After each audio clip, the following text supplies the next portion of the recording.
Hello everyone, and peace of Christ to all of you. Please invite your friends, and I apologize, my voice is kind of tired for laughing a lot. Today, a few hours ago, we made a video. I don't know how many of you watch it. Please go watch it before we take it down. Actually, it's going to be taken down very soon, so you better watch it from other channels which they are subscribing. Before we start, somebody posted a comment saying that there's some Christians who they are downloading my videos and posting it in their channels. If somebody take the video and download it in another channel, they do flag it for copyright. Let me make it clear, nobody have copyright over my videos. So anyone will flag it, please take a screenshot for the one who flag your video, send it to me, and I will flag him too. As simple as that. When I say my videos for everybody, it's mean for everybody. You don't own it, it doesn't belong to you, and the point of giving it out so everybody can see it. Who are you?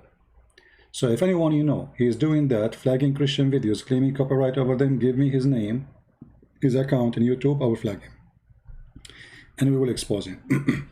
Now, in the morning we play a video of Mr. Samir Abdullah, or Abdullah Samir, who is an ex-Muslim. Just to refresh your memory, Abdullah Samir is an ex-Muslim. Actually, we have me and him in conversation before. He's an atheist. We don't agree with many things, including his belief as an atheist. But this gentleman, you know, he have his opinion and his way to expose the cult of Muhammad. And remember that Abdullah Samir, he was a person trying to convert people into Islam, and when he started doing what it's called dawah, which means like missionary, he found that Islam is a garbage. So he decided to leave the cult of Muhammad. And he was watching the videos of Yasser Qadri and the kid, the well-known kid, Mimi Hijab. The video editor, previously his name was Muhammad Hijab. Now his name is the video editor, everybody knows him. So he was watching him, and he made short video exposing the stupidity of this idiot. We will remind you about it, and then we will go to our topic. Stranger to controversy. Being the Yasser Qadri is no stranger to controversy. Being the academic, he has sometimes ruffled feathers with comments he has made on different issues. This time, even worse than before.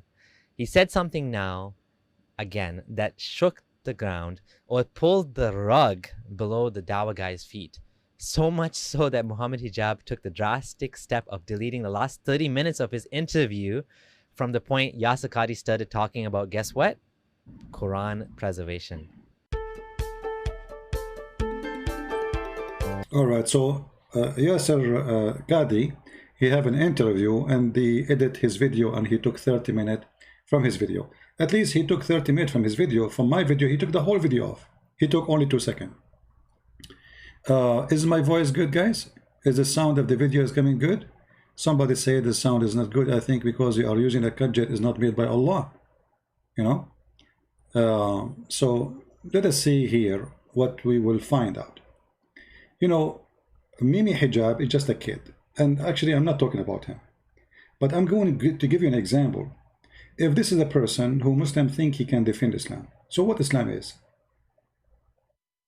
If this is a person, the Muslim, they think he is the one who can defend Islam. So what is Islam? What this Islam is? I will give you a sample of what we are talking about, and you be the judge. This is from the debate between Mimi Hijab, the video editor, previously his name Muhammad Hijab,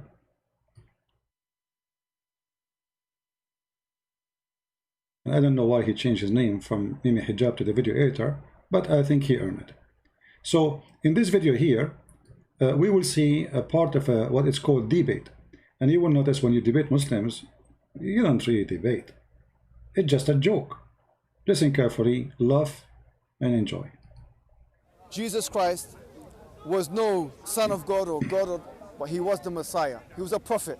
He didn't break the long chain of prophets that came before him. That's where we disagree with the Christian. Now, does that make sense? And would you say that now, believing in one God in his essence, the raps I can't do, the rhymes are not as good, is something you could subscribe to. Well, he can't rap, but he sure can beatbox. More on that later.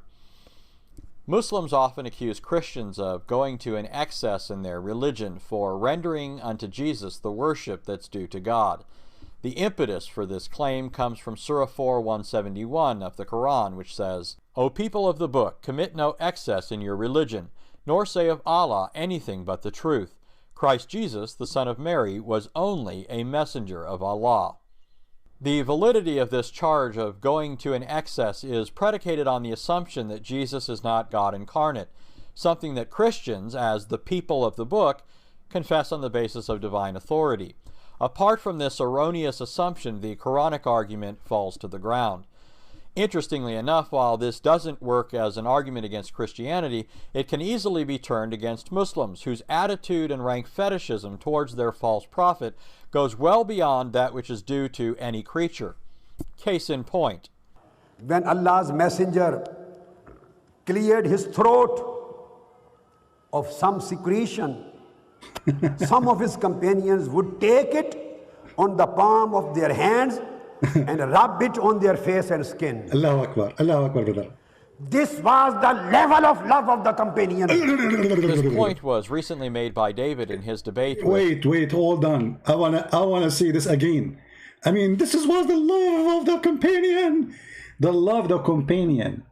If to take the spit and the germs and the boogers of your prophet and to wipe it in your face.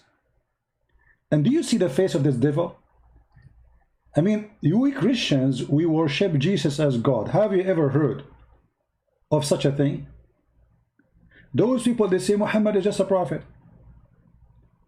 Look how in a second he turned into a devil. He looked like a human being.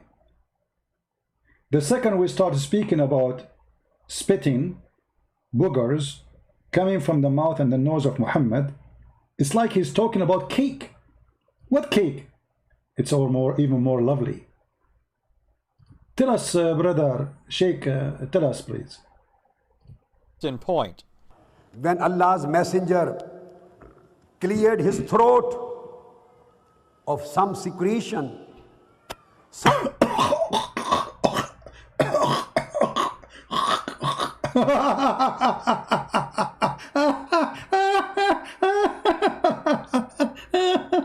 Unbelievable. One day I will die laughing with heart attack from laughing. He cleaned his throat from what? Cleared his throat of some secretion. Some of his companions would take it on the palm of their hands and rub it on their face and skin.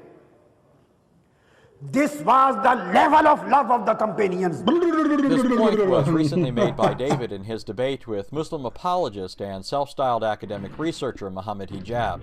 Islam deifies Muhammad. When Muhammad would spit, his companions would rush to collect the spit and they would rub it on their faces. They would struggle to save his used ablution water. If a hair fell off his head, they would rush to grab it. After the Battle of Uhud, Muhammad's companions, men named Malik, collected the blood that ran from Muhammad's wound and drank it. Muhammad said, "The fire will never touch you." This isn't how you treat someone you regard as a mere human being. Rather than respond to what David actually argued, Muhammad Hijab resorted to childish antics and chest-thumping rhetoric, hoping to beguile the mostly Muslim audience. And then he says that the prophets, they played, they tried to get his hair and the spit and these things. Okay, well, if you think spitting on someone makes you a god, well, that's what it implies. Then I wonder why you look at every other verse of the Bible as implying that Jesus was God. Because for you, a spit, that's making me a god now. And look, the Muslims are laughing. I mean, the stupidity is amazing. The guy, he did not ask you that, he is not saying that the spit make him God. He's asking you why you treat his spit as God. You stupid idiot. So in order to avoid the embarrassment, they made a mockery, but the fact they made mockery of themselves, for they are a bunch of kids low-class, trashy street boys. No level of education, no respect, not to their prophet, not to the question, not to the debate, not to the audience.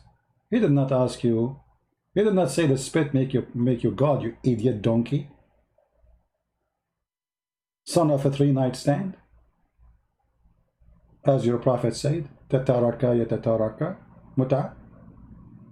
The question was why you Muslims fight over his spit, over his boogers, over his piss, over you drink his piss, you drunk his blood. This is the question. What is the answer? No answer. Say again, say again. And they would rub it on their faces. They would struggle to save his used ablution water. If a hair fell off his head, they would rush to grab it. After the Battle of Uhud, Muhammad's companions, men named Malik, collected the blood that ran from Muhammad's wound and drank it. Muhammad said, "The fire will never touch you." Sure, will not touch him. This isn't how you treat someone you regard as a mere human being. Rather than respond to what David actually argued, Muhammad Hijab resorted to childish antics and chest-thumping rhetoric, hoping to beguile the mostly Muslim audience. And then he says that the Prophet, they played, you know, they tried to get his hair and the spit and these things. Okay, well, if you think spitting on someone makes you a god, well, that's what it implies. Then I wonder why you look at every other verse of the Bible as implying that Jesus was God. Because for you, a spit, that's making me a god now. I mean, don't embarrass yourself in front of me. And the idiot, his supporter, they are laughing too.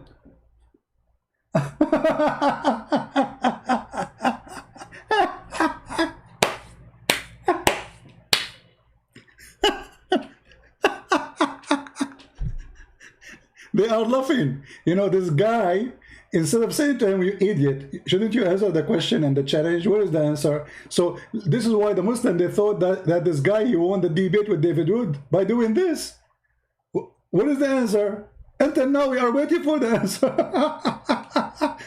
And I like this Anthony, because at the end Anthony, he do something very nice. Judging from the reaction of the audience, many Muslims were taken in by Hijab's hijinks and didn't realize that his bombast was diverting them from the real issue, which David came back to in his rebuttal. Seventh, I said that Islam deifies Muhammad. Said, well, you know, Muhammad spitting and stuff what's that got to do with him being God? That's not the point. The point was, Muhammad's just a man. Muhammad's just a donkey, son of three-night stands. The video editor, Aka, the previously known as Muhammad Hijab. Do you see what the point? I mean, do he need to spank you twice on the stage? And you think you are the one who did finish him? How embarrassing. And this is how they gang, you know, they try to make mockery of you. They laugh at anything you say, so they will make you feel like, oh, okay, maybe I'm losing. Intimidation. But the fact, we are laughing at you. Anyone have little brain, you will see that you Muslims have no answer. And you are trying to avoid the answer and the question. So now he have to repeat to you twice because you are a certified donkey. What is the point? The point is not the spit, you donkey. The point is why you are rubbing the spit of a normal man in your face. So what if he's a prophet? Why you are drinking his urine? And how drinking his urine will save you from hellfire? His holy urine? Were taken in by Hijab's hijinks and didn't realize that his bombast was diverting them from the real issue, which David came back to in his rebuttal. Seventh, I said that Islam deifies Muhammad. Said, well, you know, Muhammad spitting and stuff what's that got to do with him being God? That's not the point. The point was, Muhammad's just a man. Muhammad's just a man. Muhammad's just a man. And then you see how... David, you need to say it more. This guy is not listening. What? Muhammad is what? Well, you know, Muhammad spitting and stuff what's that got to do with him being God? That's not the point. The point was, Muhammad's just a man. Muhammad's just a man. Muhammad's just a man. And then you see how his followers acted towards him, and it's clear he was much more than a man to him. When a normal human being is walking down the street and spits, you don't say, ooh, I have to rub this all over my body. Muhammad's companions did. If a hair falls off a normal human being's head, you don't say, ooh, I need to grab this. I need to save this. If someone is bleeding, a normal human being is bleeding, you don't say, hey, let me get that running blood and drink it. This was acceptable behavior from Muhammad and his followers. And how, if you saw anyone doing this, if I said, hey, there's this place somewhere in South America or something, and they've got this guy down there, and whenever he spits, they rub it on their faces. Whenever he washes himself, they collect the water so they can rub it on themselves. Whenever he bleeds, he gets cut, they drink it. You say, ah, look at this idolatry, look at this paganism. But that's exactly how Muhammad expected his followers to act. And for some reason, whenever it's in Islam, it's still just pure monotheism. While David's level-headed response was more than adequate to expose the fact that Islam is a religion of excess toward a mere human being, it seemed to me that another response may be in order. I thought to myself, since Muhammad hijab likes spitting so much, maybe I would spit a little something in his honor. If I only had a beat. And then it hit me. My name's Muhammad Hijab. I cannot debate. That's why I beat my chest like a great ape. I yell, hoop and holler, hoping you won't see. I'm dropping logic blunders like bananas from a tree. With God I refute claims that David didn't make. That's called a straw man, and I'm called a snake. He said we treat our prophet like a demigod. Some bathed in his spit, while others drank his blood. His words I could not handle, his words I had to twist. I said no one's a god just because they have to spit. Now I feel extremely silly, moving like a pigeon. More embarrassing than that? Excess in my religion. This is why it's fitting my last name is Hijab, because I'm so embarrassed I should wear a niqab. Don't embarrass yourself. Don't embarrass yourself. Don't embarrass yourself. Don't embarrass yourself. Don't embarrass yourself. That's a good one from Anthony, isn't it? Perfectly done, perfect. He's good in the music too, I don't know that. So, you know, like, I mean, they think by making mockery, and this is the whole point. You see, the Muslim, they said to him, why you don't debate Christian friends? So what he would do, he cannot debate Christian friends. So he go and he say, Christian friends, he said to a Muslim woman, suckle me. I was quoting your prophet. A Muslim woman, she posted in the chat, she's saying, you said to her, show me your boobs. Well, she will suckle me. So you are upset from showing your boobs, but you are not upset from your prophet asking you to give me your boobs. I mean, you see the hypocrisy of those Muhammadan. They upset for me quoting what their prophet said, what their prophet ordered them to do. The second you quote what they teach, you are a sexual predator. A follower of a 6-year-old child molester, they are calling me sexual predator. For what? For reading Muhammad. Did you ask yourself why we are even talking about boobs? It's your prophet. What kind of a prophet he ordered Muslim women to give their boobs to adult? You can search right now in Google about the fatwas in the year in the 2020, 2019, 2018, 2017 that Muslims approving breastfeeding for adult, it is halal. So if you have dignity and you don't really want anyone to say show your boobs, well, why you don't leave Islam and say to Muhammad, shame on you?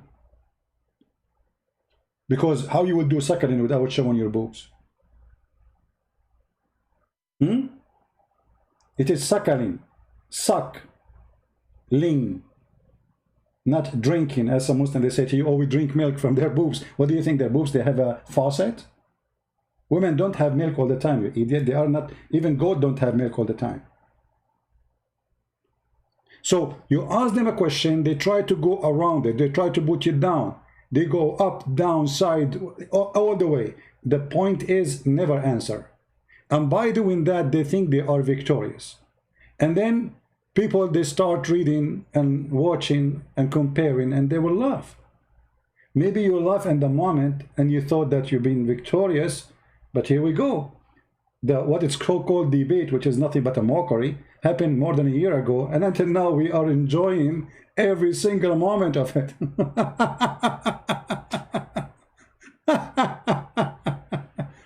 You know, the Muslim, they say, how you say it, like, okay, how you say such a language? Like what? Would you take off your panty? Well, your prophet, he says, Muslim women, take off your panty and get paid. Why you Muslim get hurt for saying what your prophet said? I mean, it's very embarrassing that as long you are quoting what Jesus said, nobody can complain. It's a holy teaching.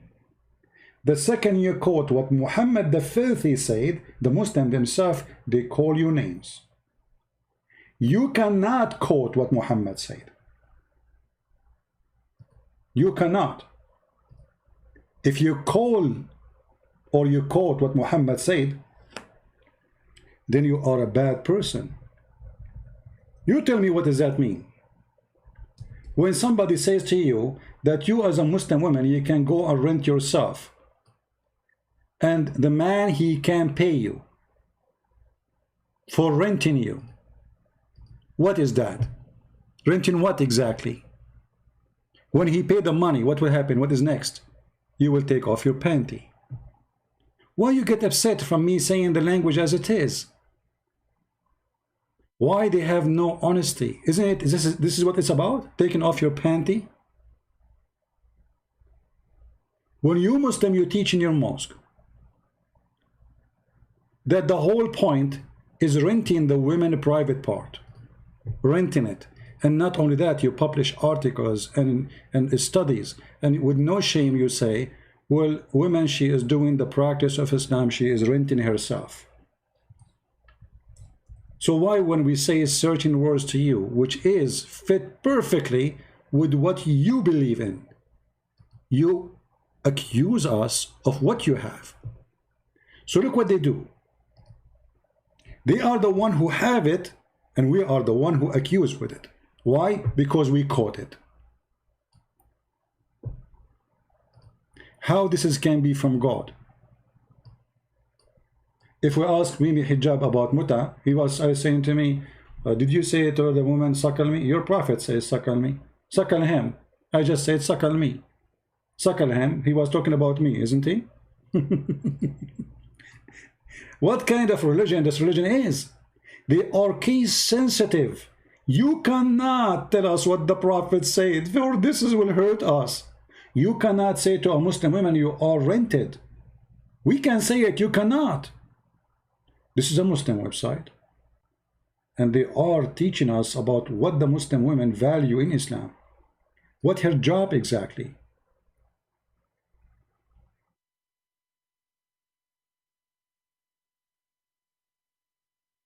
Temporarily marriage. And what is the purpose of it? In some work, a special term is applied to women who participate in the muta, musta'jara, or rented women. Take off your panty. What's your business? Take off your panty. Record me, cut my voice, post it everywhere, and let us die laughing at your hypocrisy and video editing. This is the truth. This is a prophet of God who is coming to teach you ethic. And he is saying to your Muslim sister, daughter, or mother, go and take off your panty and get paid. Why you are upset? You are upset for me quoting it, but you are not upset of your prophet saying it and teaching it and ordering it, and you practice it. Muta is a kind consider of rental, because in general, man basic aim is of this kind of marriage is sexual enjoyment of the women. Take off your panty. You see, I'm trying to be actually more polite. I did not say the purpose of this sexual enjoyment. I said take off your panty. Why you get upset? When your prophet, he says show your boobs. How come he can say it, I cannot say it? And for sure, everybody knows we are speaking that in public forum, debate. There's no cameras. I don't see the women, she don't see me. So everybody knows I am quoting Islam and we are debating about Islam. So why you are trying to make it as if I am asking the women to show me her boobs? Shame on you. Filthy people. Filthy, disgusting people. The same here in this stage. the question about Muhammad,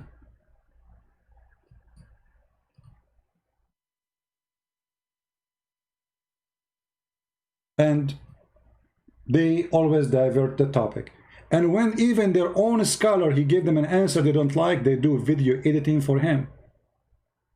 As we showed you, this is the page of Yasir Qadri, and the video here is 1 hour 45 minutes, literally 1 hour 45 minutes.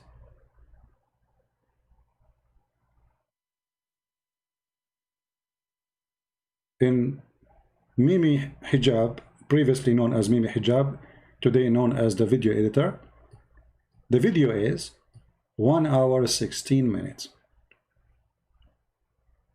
So when you are a person of a scam, scam is what you do, because this is nothing but a scam. And not only you do scam, but you are stupid, because what the point of you shorten the video, but the original video is there? I mean, you are fooling who?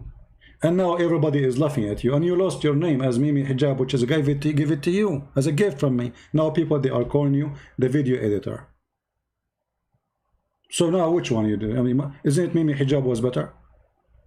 Be honest with me. Mimi Burqa. So Mimi Burqa, he tried to put a burqa in everything in order to cover. But the more he tried to cover, the more we laugh. The same as happened now with David. When he is debating with David, I mean, look at you. You became the joke. People making rap music about your stupidity. How embarrassing. Until now, we are waiting for the Muslim to answer the question which Mimi, Fufu, Sisu, Susu, or the video editor, previously known as Mimi Hijab, why you Muslims were collecting the boogers of Muhammad, and why you are wiping your face with his spit, and why you are drinking his urine, and why you are drinking his blood. Who is this Muhammad? It's a question they will never answer. So what they will do? They will use the strategic plan of burqa, video editing, or no answer, or mockery. What do you want to do, mockery? We do mockery. So here we go. We are laughing. Show me your boobs.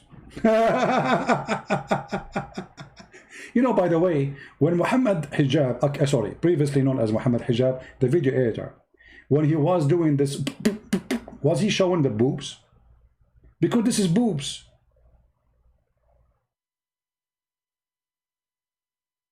Is that what you have? We speak to your brain, you answer by spitting.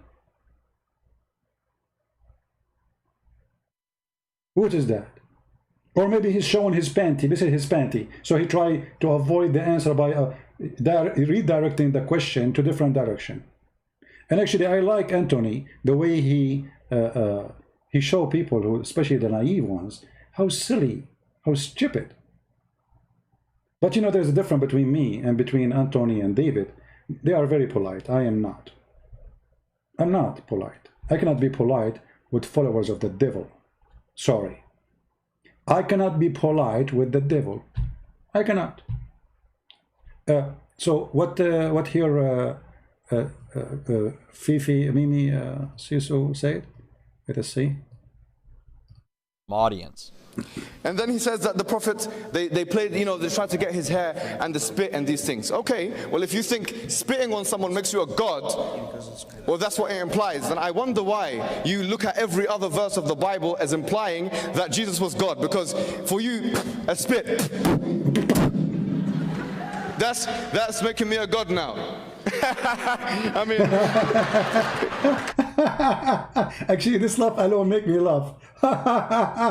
You know, it's like a prostitute in the corner of a street, and the guy, he did not agree with her, and she get upset because he will not take her home. She laughed loudly. Supposedly she's insulting the guy, so everybody will know that he was talking to her. The same as her prophet, the Prophet Muhammad, who is the prostitute prophet, who made the verses in the Quran, by the way, giving permission for Muslims to do prostitution. Do you know that in Islam there is no punishment for prostitution? Do you know that the Muslims, they were launching pimp house in the time of Muhammad. And Muhammad, he made clear verse about it. Force not your girls to do prostitution. What girls we're talking about? Slave girls. If they choose a chastity, if they choose, they are slaves. And if you force them, Allah is all merciful. Where is the punishment? There is no punishment. Why you don't make a verse says it's haram?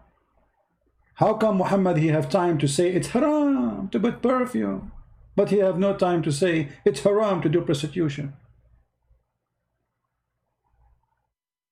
Instead, he promoted prostitution because we just showed you Muslim, they rent women.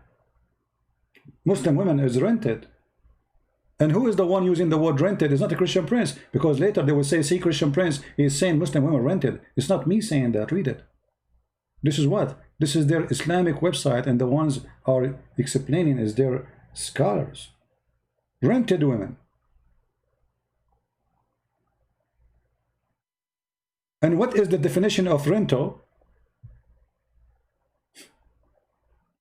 It is to gain possession of benefit in exchange for a specific sum.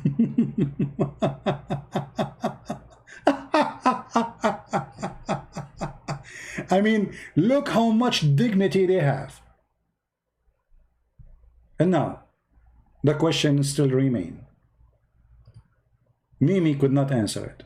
Fifi could not answer it. Susu could not answer it. Who is going to answer it? Who is the Muslim who have the answer for the question? Why you Muslims were collecting the poop? Do you know, guys, that the Muslims, they have in their books claim that when Muhammad he do poo-poo, the ground, the earth, open its mouth and swallow it, and nothing left there but perfume. You believe it? Do you believe it? And yet they say to us that Muhammad is just a man. He's a prophet. He is not God for us. I mean, why his poop? I mean, what's wrong if the earth did not swallow the poop of the prophet? Why his poop is special? Any Muslim can tell us. What is special about his poop? And why, if you drink the urine of the prophet, which is camel urine, the fire of hell will not touch you? Is that a holy piss? Even the piss is holy for you. And you are talking about paganism. And you are talking about man worshipping. So David Wood asking a serious question. What is the answer? Until now, not even one of them dare to answer. For they have no answer. It's embarrassing. And the only way is to make a mockery for a person, a gentleman who is very polite. His name is David Wood. The fault of David Wood in his debate, he is very polite.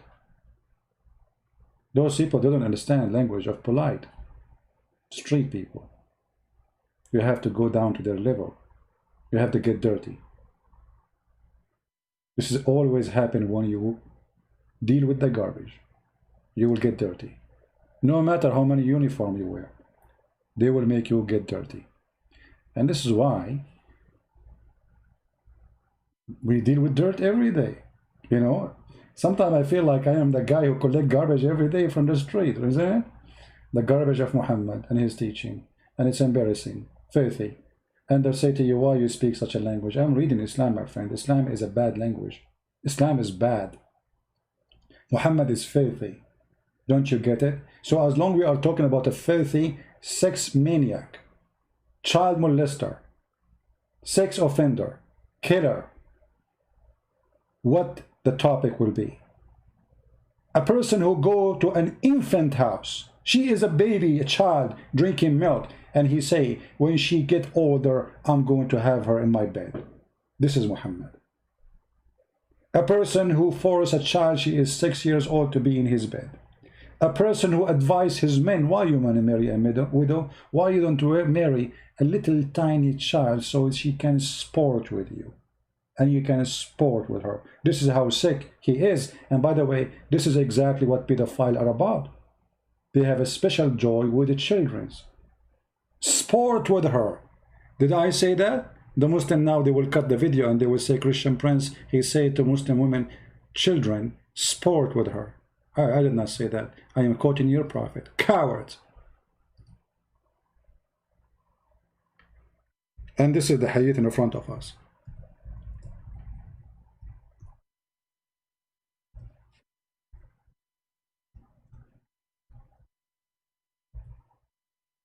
Let us find it.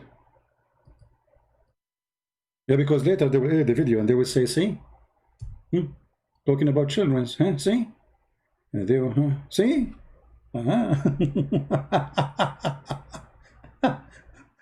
He said to Jabir, hey Jabir, did you marry a virgin or a previously married? The guy, he said, no, previously married. Muhammad, he says to him, why? Why, you idiot? Why, you idiot? Why you don't go and have sex with little young girl? How young? Later you will find out that she is a child, because this man explained he needed a woman to take care of the children of his son, his own brother, who died fighting for Muhammad. He said to him, well, the reason I cannot marry a young girl, which is a child, as you see here, that my brother, he died and he left 9 or 7 daughters. Look how many. He don't even know how many. Therefore, I did not approve the idea that I should bring a girl like them. Do you see what we are talking about? A girl like them.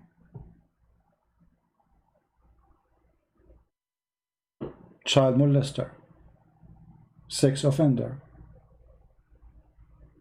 Muhammad, the pretender, the prophet, the booty prophet. I mean, what is left about this guy is not wrong.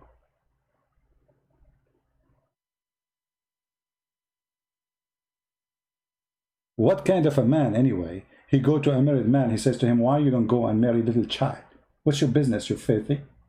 But he's filthy. So why Muhammad did marry Khadija then? If this is the advice for Muslim men, so, and what the purpose of this marriage? So you could sport with her. Look at the wisdom, man.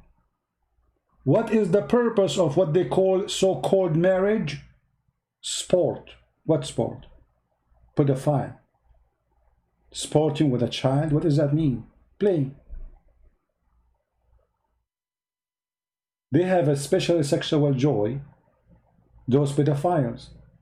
And this pedophile is teaching others to be pedophile like him.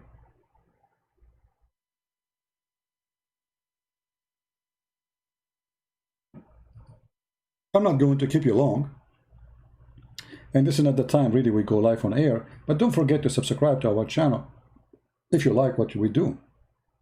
And if you don't like what we do, don't forget to unsubscribe. That's my advice. Now, just one more reminder of what happened there. Why you collect the spit of Muhammad and put it in your face? And what is the answer?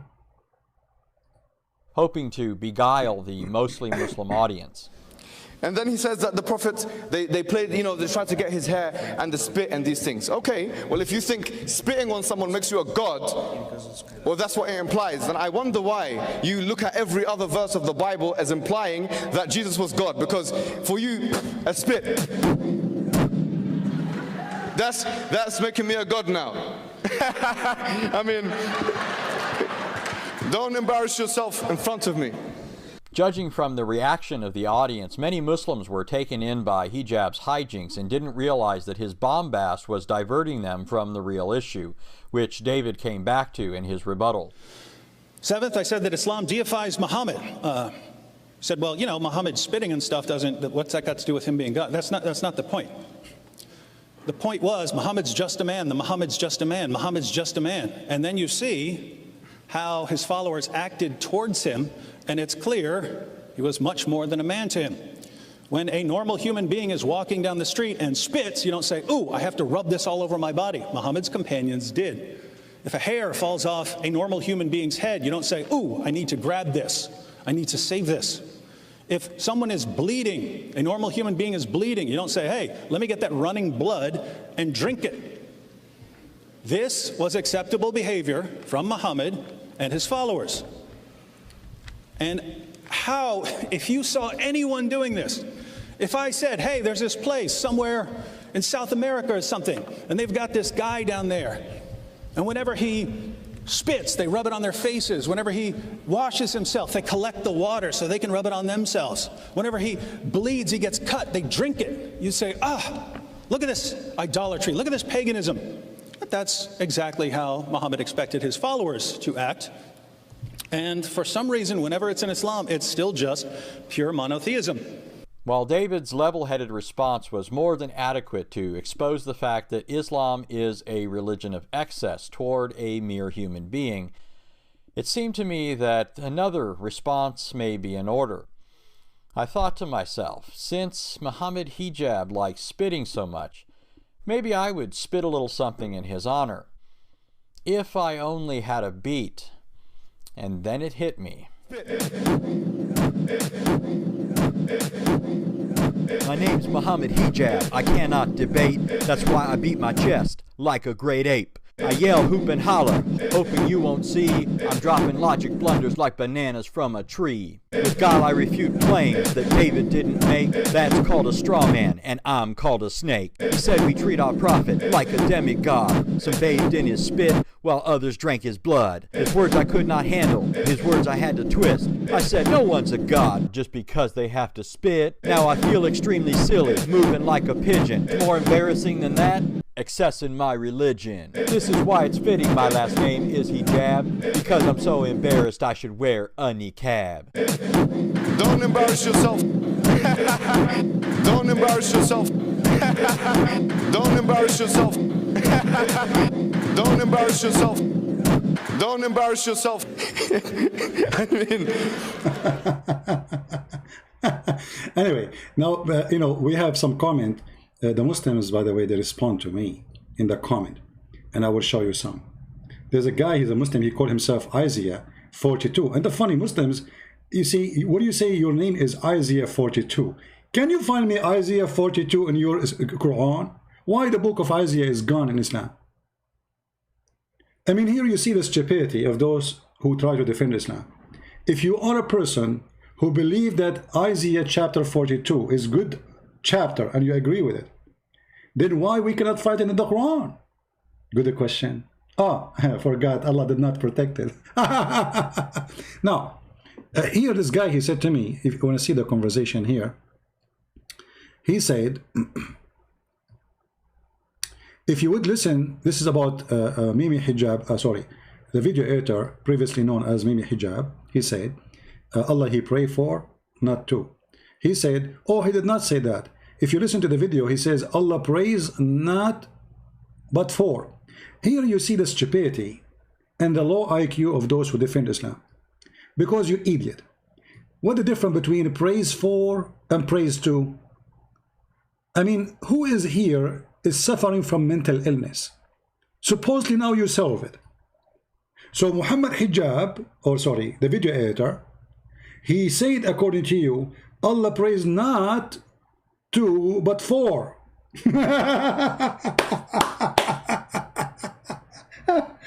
And why Allah praise Muhammad? Who is the God? The guy, he tried to fix it, he make it more horrible. Your God, he praised Muhammad. I thought that Muhammad should be praising God. No. In Islam, it's the opposite. Muhammad is the star, superstar. Allah himself, he says, thank you, Allah, for having Muhammad. Look at the stupidity. They try to fix it, and look what they come with. He did not say Allah praise. He said Allah praise not for, but not to, but for. What the difference? Secondly, why Allah will praise? Number 3, you idiot. The word yusalli, everybody knows it's mean to pray. And if we go to the verses in the Quran, just to show how stupid those who defend this stupidity in the Quran, how the verse is saying that Allah and the angels yusalluna ala nabi, both they are doing the same thing. That's mean they have equal act. That's mean Allah is an angel, not the opposite. Because if the angels can do the same as Allah can do, that's mean this is nothing special, and that's mean Allah is not God. And if Allah is asking the Muslim You see the word yusallun and yusalli is repeated in that verse many times, in the same verse. Let us put the verse on the screen so we can laugh.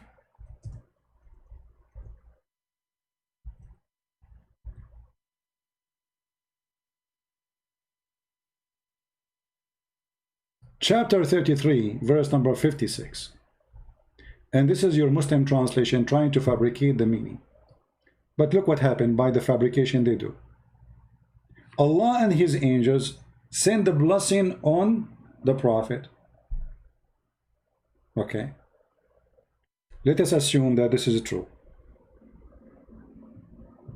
But how the angels and Allah send in blessing? I mean, if God, he blessed me once, that's it, I'm blessed. And how the angels can do the same as Allah? And where is the word blessing? The word in Arabic, it says yusallun. If we type the word in the Quran, salah and yusalli, we will find it all over coming as a pray. Doesn't come as a, blessing. Suddenly it became a blessing. You can go right now to the dictionary, you will see that yusalli mean he pray, supplicate, asking God for something, asking how, a higher authority. So Allah and his angels, they send the blessing. It's a stupid statement if this is true. For Allah do not need to send the blessing. Allah bless and that's it. Isn't it you Muslim, you say the Quran says if Allah wants something to be, he say be. So why he need all of this? Look what he need. Allah and the angels and the believers, all of them, they are sending a blessing to the Prophet. What does that mean? What is that a blessing party? Why Allah blessing need the blessing of the angels? If this is a blessing, here we go. Who is the first one who did the blessing? Propaganda, lie, as you said, Allah. Okay. Who is the second one? He's involved with the blessing? The angels. Who is the one who received the blessing? Muhammad. And who is Allah asking them to send the blessing? The believers. What does that mean? Okay, Allah, he blessed Muhammad already. The angels, they bless Muhammad too, as if they are God. What is the need of the believers? The answer is very simple. It is all about prayer. Oh, you believer, pray for Muhammad to receive high rank. Allahu wa malaikatahu yusalluna ala nabi. Actually, Mimi Hijab himself, he quote other verse in the Quran about the word yusalli. And he said, okay, so here it says Allah yusalli. Does that mean he is praying? Yes, it's mean he praying. If we go right now and search in the Quran the word yusalli, and we can read your own translation, you will see that the word yusalli that's what it means. Let me type it in the screen. Everybody will see in a second. And the funny, by the way, the Muslims, they want to teach me how to read Arabic. Okay, you know what? I mean, I cannot find the hypocrisy as those people. Their prophet himself do not know how to read his name. So if this is a problem, and for sure we knew that why they say Christian prince, his Arabic is not good, because he's a Christian prince. If my name is Muhammad Ali Dawa, my Arabic, the Turkish guy who don't speak two Arabic word, his Arabic is good. If we type the word yusalli, here we go. What we will find? Yusalli musalla, musalla Ibrahim, the place of station of prayer. قائم يصلي فنادته الملائكة وهو قائم يصلي. Translation. This is the same word, yusalli. Yusalli is the same as yusallun. Yusalli for one person, yusallun for a group.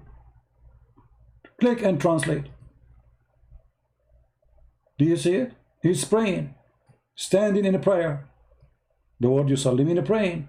So how this is an act. How this is turned suddenly to be blessing? Do you see the hypocrisy? You can find the word all over the Quran, and you will not find one time the translation coming as a blessing.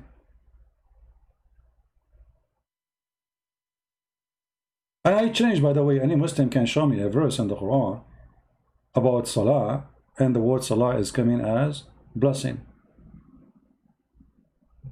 They lie, my friend. For the Quran is full of stupidity. If you remember when we spoke to Mimi, we did not mute him. 7-8 times he hang up on me, and each time I try to talk, mute him. Of course, simply there's no debate. It's just he asking a question and mute him. If you remember, he said the Christian friends do not know how to read, and he said that when I said when Sam Shamoun and David would ask me about this verse, and I said this verse, it says, and he claimed that I do not know how to read it, you know.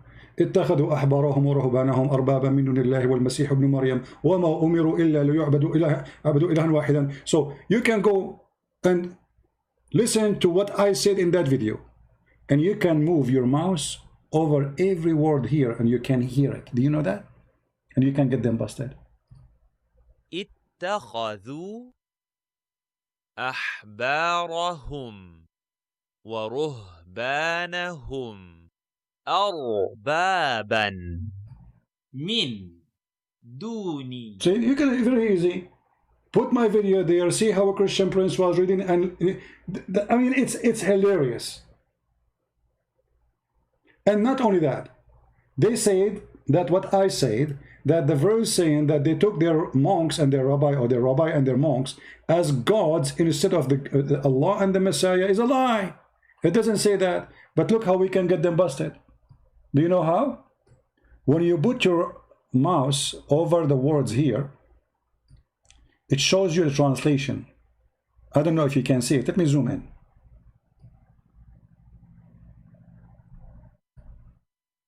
اتخذوا, they have taken. Write it down. Write it down, word by word. You see, what we will do, we will see if a Christian prince was lying or Mimi Hijab, the video editor, previously known as Mimi Hijab, who is lying. They have taken their rabbis and their monks. Let us move. Arbaban, as gods, as lords. Min duni, here they are translating the word beside it twice. The fact it says instead, not just min duni. Instead of who? Allah and the Messiah. Do you see it? Beside, okay, in the Muslim translation it says beside, right? Okay, beside Allah and the Messiah, the son of Mary. And this is what I say. Who's lying? And if I'm lying, why the Muslim website saying what I'm saying?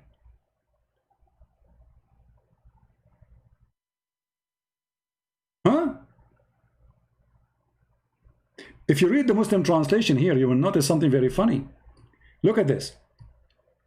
They have taken their scholars and monks as lords. Lords here should be as gods. Beside Allah, and between two bracket also. Where is the word also coming from? Beside Allah and the Messiah, the son of Mary. Even in their own translation. So they took who as gods and rabbis, as gods? The rabbi and the monks. Beside who? Or instead of who? Instead of Allah and the Messiah.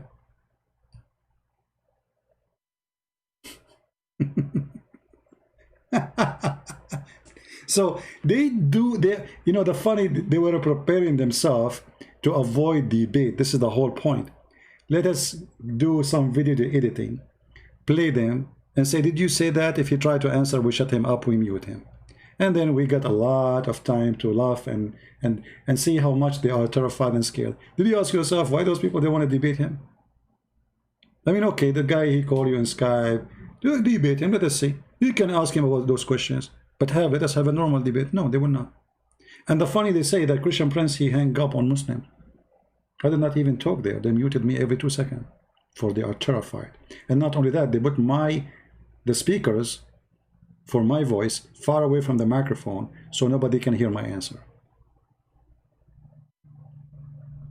So the point is, we're trying to share with you that when there's Muhammadan, they try to defend, they make it more horrible.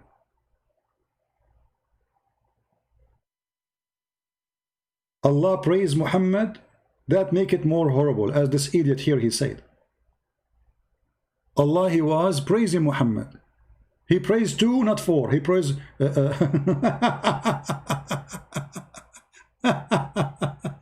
and then he said, and say somebody, my name is accurate because Isaiah 42 speak about Prophet Muhammad. Here you see another stupidity. Where did they learn from this from? Where Isaiah 42 is speaking about Muhammad? I mean, when we say that Muslims, they worship Muhammad, we can prove it in 2 seconds. If we go to Isaiah 42 right now, what we will see? Is it speaking about Muhammad or speaking about God? Or speaking about who? Those cowards, they are desperate to find Muhammad anywhere. They could not prove that he is a prophet, so they say Isaiah 42 speaking about Muhammad.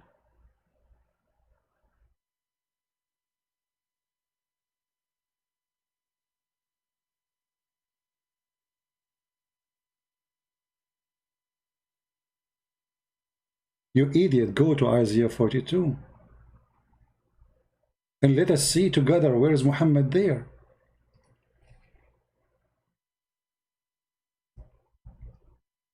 Let me show you the Muslims video actually. I think David Wood, he made a video about it, right? I think David Wood, he made a video about it. Let me see if I can play it, for it's really funny. But let us do this.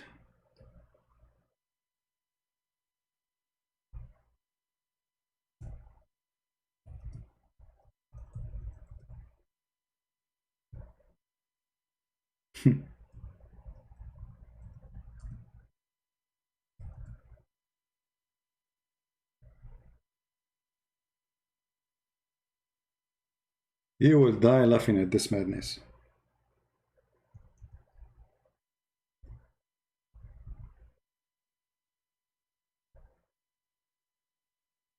Let's see.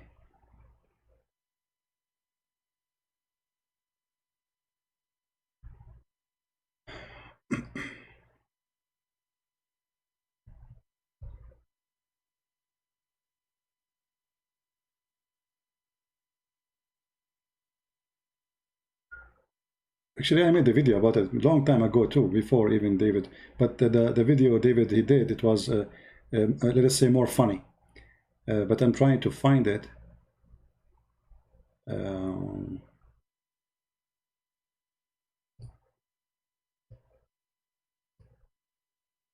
Let us see. Hold on.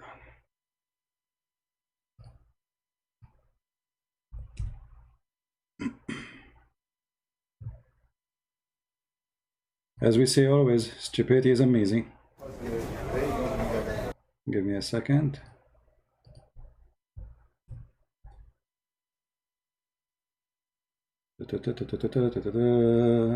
Here we go.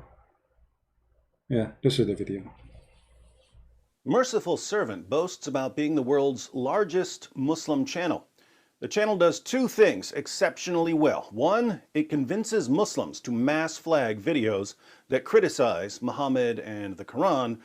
2, it convinces Muslims that Muhammad is God. As usual, Muslims are going to deny this.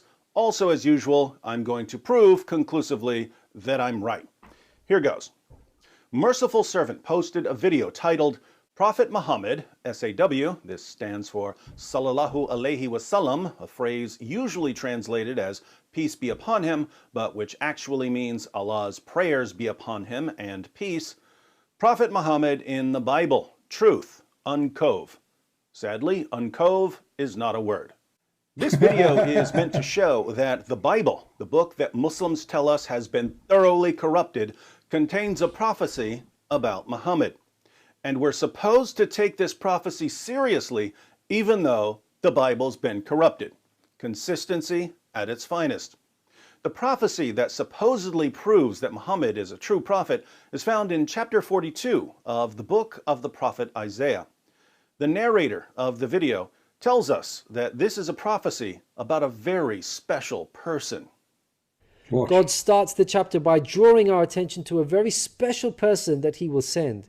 He describes this person as my servant, whom I uphold, my chosen one in whom I delight. According to Merciful Servant, verse 13 tells us that this special person will be a warrior. In Isaiah, God states that this special person will be a warrior and will go forth as a mighty man. He shall stir up jealousy like a... Did you notice what happened suddenly? Go forth as a mighty man. Like what happened to those Muslims?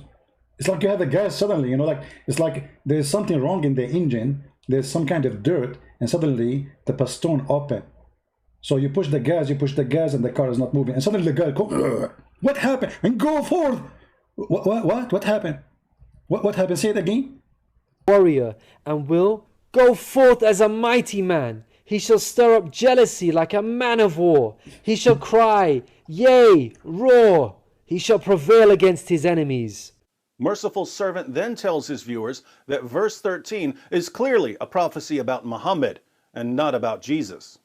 Prophet Muhammad, peace be upon him, had to engage in many battles with the idol-worshipping enemies of God and ultimately prevailed against them. By comparison, Jesus did not triumph over his enemies. According to Christians, he was crucified by them. Moreover, Jesus wasn't interested in fighting. He was not a man of war. He was a pacifist, according to the Bible. He said such things as, "For all who draw the sword will die by the sword," and "My kingdom is not of this world. If my kingdom were of this world, then would my servants..." Guys, isn't it those people that say where Jesus says, I am God? Isn't it this verse saying, I am God? My kingdom is not of this earth?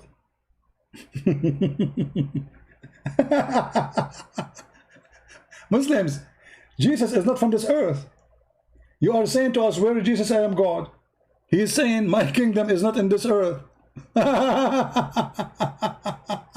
Say it again, Abdul. I mean, for the sake of their stupidity, to prove a point which is stupid, they get busted. He just quote for us that if Jesus cannot be Muslim. Why? Because he is not a criminal like your prophet. And you are calling your prophet a warrior. Your prophet was a potato. He never even go to war. He hide between his wife's legs, and we can prove it. And the day he tried to show off in the war, they broke his teeth and he went back to his wife. And this is why your prophet, when he say Bismillah, he cannot say it correctly. He say Bismillah. Bismillah, alhamdulillah, like that can I. Because his teeth is gone. He did not go to war. I challenged him to show me where Muhammad was fighting in the war. Never. For he's a coward potato. Jesus did not go for war, for his God. He can destroy the whole world by saying B. What war? Say it to us more. Fight. Muslims in the comments section praised Allah for such a clear proof that Muhammad was a true prophet. Are the rest of you convinced yet?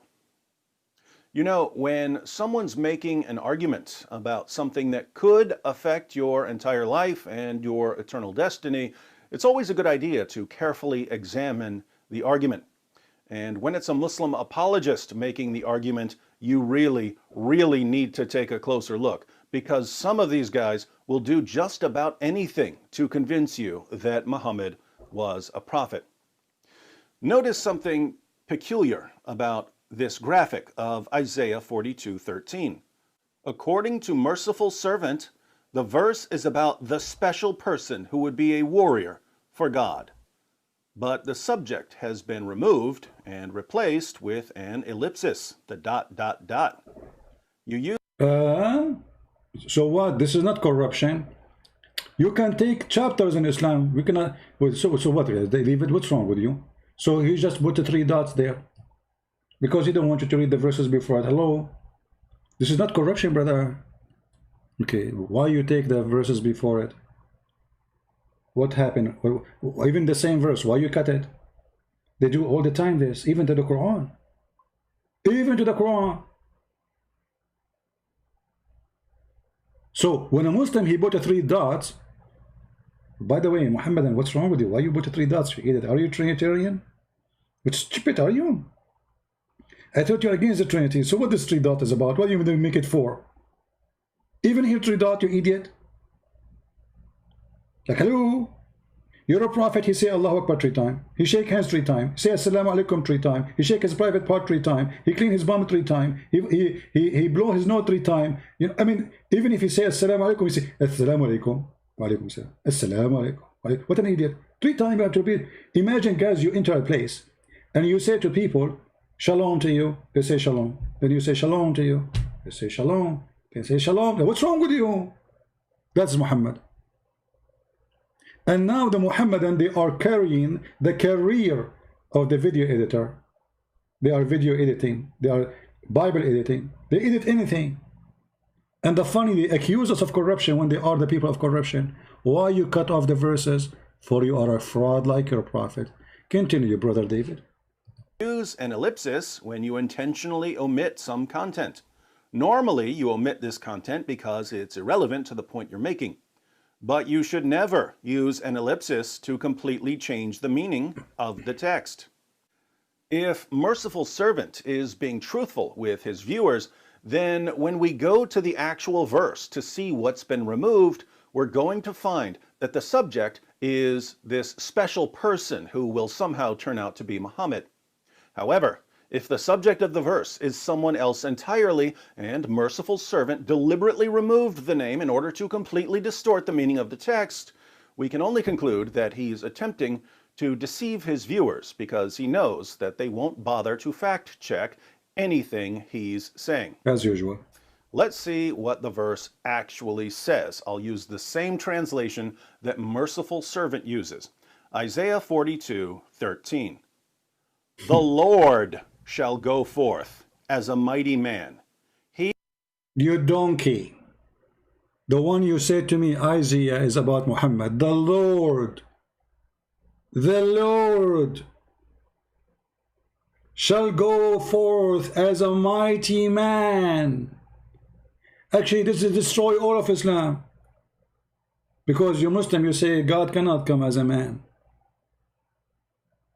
And you say the Trinity is the creation of the Christian, the Jew don't believe in it. But if we go in the Old Testament, we see tons of verses speaking about God coming, speaking, appearing as a man. He appeared to Abraham as a man. And the verse here where the Muslims are quoting to prove to us that this is about Muhammad, it says it clearly, this is the Lord himself. This is God himself. So look what happened. They took the most important words in the verse, which is in the beginning, and they zoom in just to make the whole verse about Muhammad, when the verse saying from the first word, the Lord. Do you see the fraud? The people of editing, they edit anything. It says there the Lord. He shall stir up jealousy like a man of war. He shall cry, yea, roar. He shall prevail against his enemies. In Isaiah, God states that this special person will be a warrior and will go forth as a mighty man. He shall stir up. I'm using a headset. His like his voice is coming in my my ears is going to be blood. Like why you go crazy like this? You go forward like a crazy man. Because this is a verse about Prophet Muhammad, brother. I mean, I have to be excited. Even though I cut the first sentence, the first part of the sentence, to make it look like something it's not. This is how fraud they are. And ask yourself why they would do that if they are religious. For they are following a fraud. A religious man following a good religious prophet or religion will not do this. Where is your dignity? Where is your honesty? Do you think really that this guy, he did not notice that the verse says the Lord in the first two words and he dropped them by mistake? No way. Fraud. They are fraud like prophet. Prophet of the Puti. Up jealousy like a man of war. He shall cry. Even here it says like a man of war. It says like a man. Like cry, yea, roar. He shall prevail against his enemies. The Lord shall go forth as a mighty man. He shall stir up jealousy. Okay, thank you, David, for getting them busted. Here we have more comment. Let me show you this guy. this Abdul. Actually, I think he is in the chat right now. His name Ibn Arabi. Ibn Arabi, I'm not sure who's your father, but look like there's a lot of Arab, and you call yourself Ibn Arabi. No problem. We will find him one day. The Arabian Prophet, why are you deleting this video? Be a man and let the world see the stupidity of this video. And I said to him, be a man and post it in your YouTube account, potato. Don't you want to see the world to see the stupidity of this video? This is my video. I want you to show the world the stupidity of my video. Post it in your account. Why you don't do that? The reason I delete my videos because you Muslims, you know, you are always offended. You try to silence us and YouTube take your side, but doesn't work, doesn't matter really. Our videos is all over. We take it in one place, we have it in 1,000 places. This is why we ask people to download the videos. And I ask you too, if you are proud that this video proves something good to Muslims. I asked you to be a man, and I challenge every single Abdul in the world to download my videos, all of them, and post them in their channels. Be a man.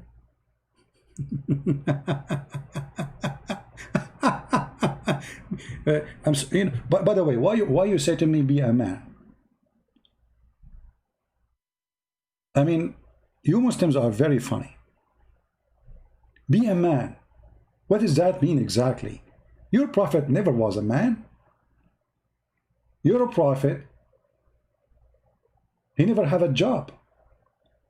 His job is to sleep with an old woman in her bed and get paid for it. Is that what a man do? Your prophet, he agree in a conspiracy with an old woman who have a few husbands before him just because she is rich, to make her father drunk and make him believe that he agreed to marry him to her. Is that a man action? Or this is a fraud? And the funny, the Muslim, they say Muhammad, his name is a trustworthy. Muhammad is a trustworthy.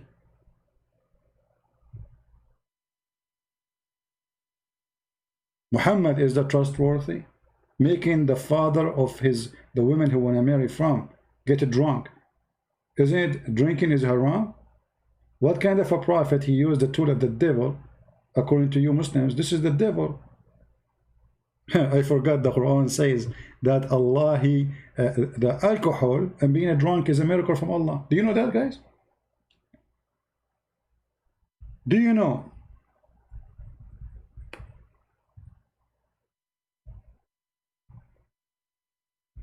that drinking, to be drunk, according to the Quran, is a miracle of Allah? It's in front of you. Chapter 16, verse number 67. In different verse, Muhammad, he switched because now he is dying. He cannot drink no more. So he said, alcohol is from shaitan. But Allah, he promised alcohol in heaven. And Allah, he says in the Quran, supposedly, that alcohol is a great... And look, guys, by the way, look how the translation took all the word the drunk. Where is the word drunk? Where is the word drunk? Change the translator. What happened? Through the process of translations, Quran go in diet. Read. And from the fruits and of the date and palms and grape, you deriving strong drink. What strong drink? Where it says strong, what is that? And here between two brackets, guys, this was before, brother, the order to forbidden of alcohol drink. Okay, hold on. So before the forbidden of the alcohol drink, it was halal, it was a blessing from Allah, it was a miracle from Allah, and now it's not halal. What happened?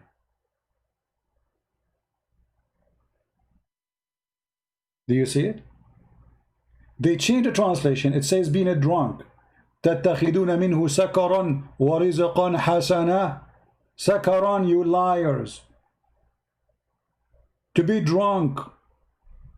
A bunch of cowards don't even dare to translate their book in honest way. You see, when people, they start hiding what is written in their book, it's mean they are ashamed of it. Otherwise, why they are hiding what it says there? Let us find different translator. Go. Different translator. Let us see who.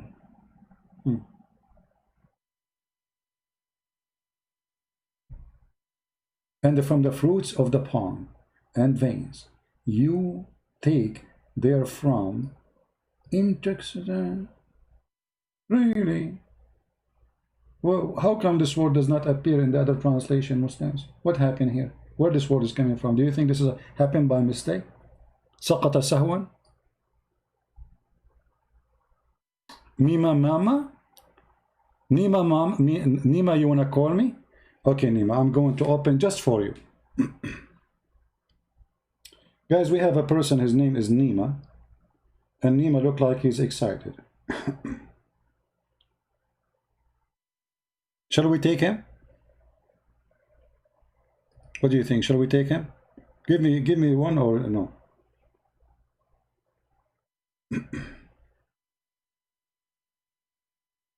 Nima, you promise you will call me? If you don't call me, I will tell your mom, okay? I'm telling you.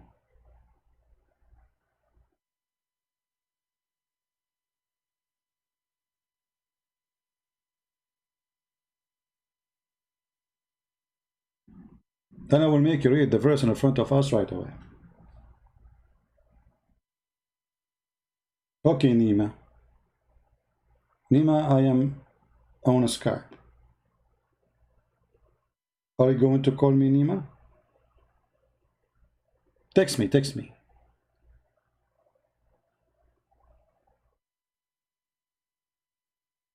Nima, I need to make an account. Ah, you need to make an account.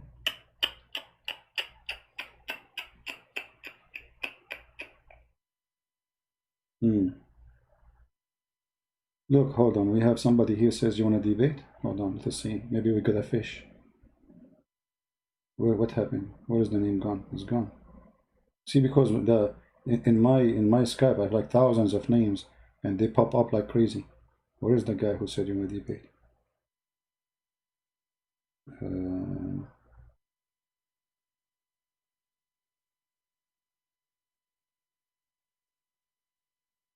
don't know. His name's gone.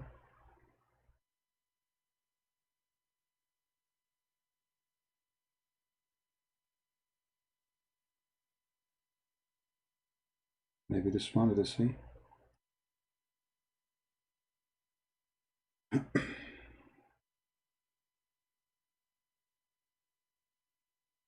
No, this is an old one.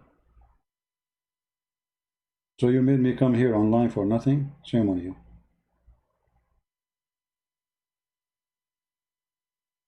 May Allah shorten your private part, because the Prophet, he says he will give you English. I hope he will make it like 1 meter less. As long as your private part as short as your brain. Here we go. We found somebody. Okay. But I don't know if he's online, because this is, I don't know what time. Maybe, oh, this is from the morning.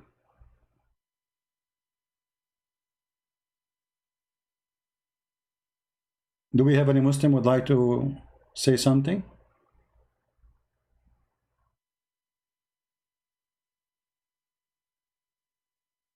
Any Muslim want to say anything? How your Allah, he blessed the drunken and the drunk. And even the Muslim, by the way, they used to go to the mosque and they are totally drunk. I'm not kidding. The Quran says so, brother. The Quran says so. Remember the guy in the hadith about the shaitan, he fought? And shaitan go inside your anus? Hadith says so, the brother. Hadith says so. The Muslims, they used to come. Oh, sorry, we need to go to the Quran. Hold on. The yellow page is not the hadith. The Muslims, they used to go and they are totally drunk when they are praying. And I wish I have a video camera at that time. Chapter 4, verse number 43.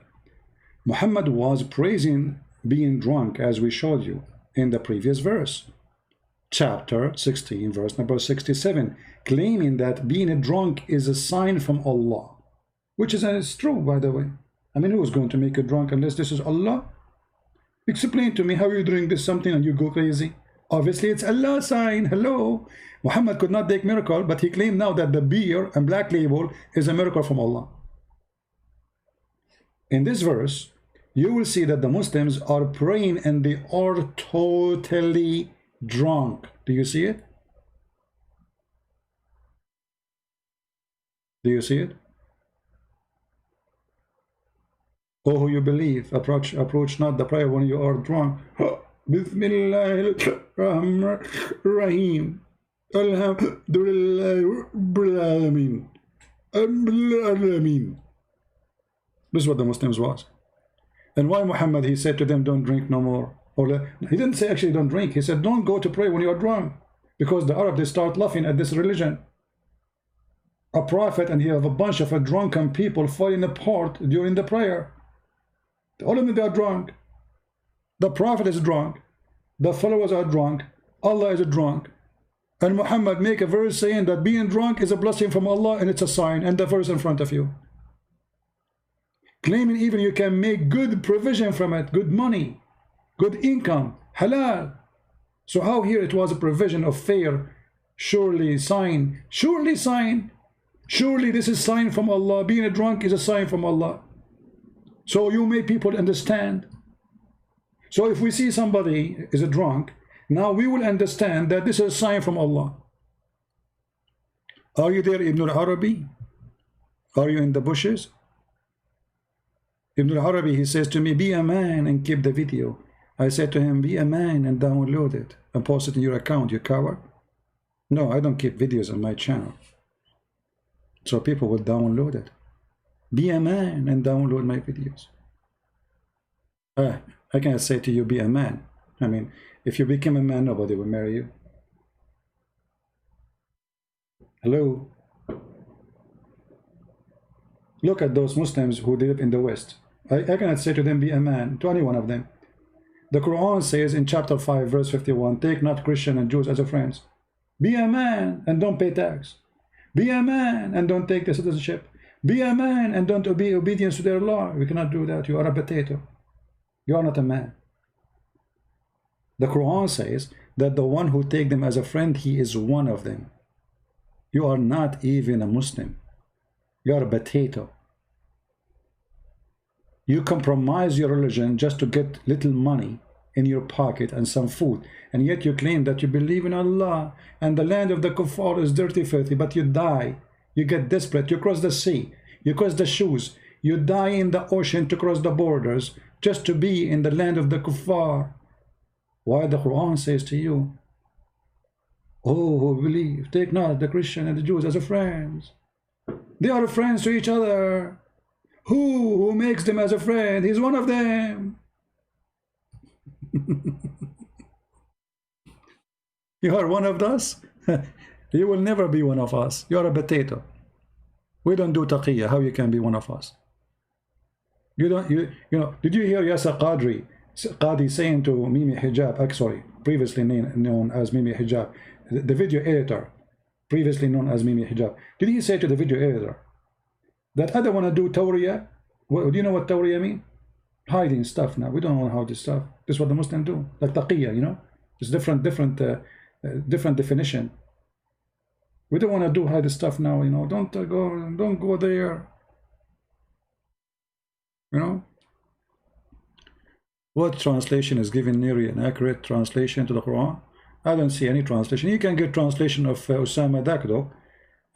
Not everything there I agree with it, but most of it is very accurate. Yeah. Do we have any Muslim? Okay, so we open sky for nothing. What a shame. I thought we got a fish. We did not even get a cow.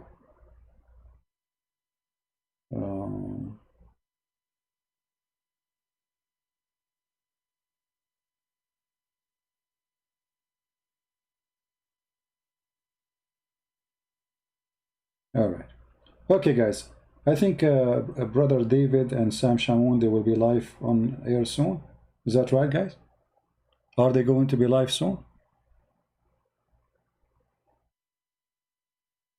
So I don't want to hold you longer. We are just here, you know, showing you the stupidity of this cult, how they fabricate everything. They try to change the Quran meaning. They try to change the Bible meaning.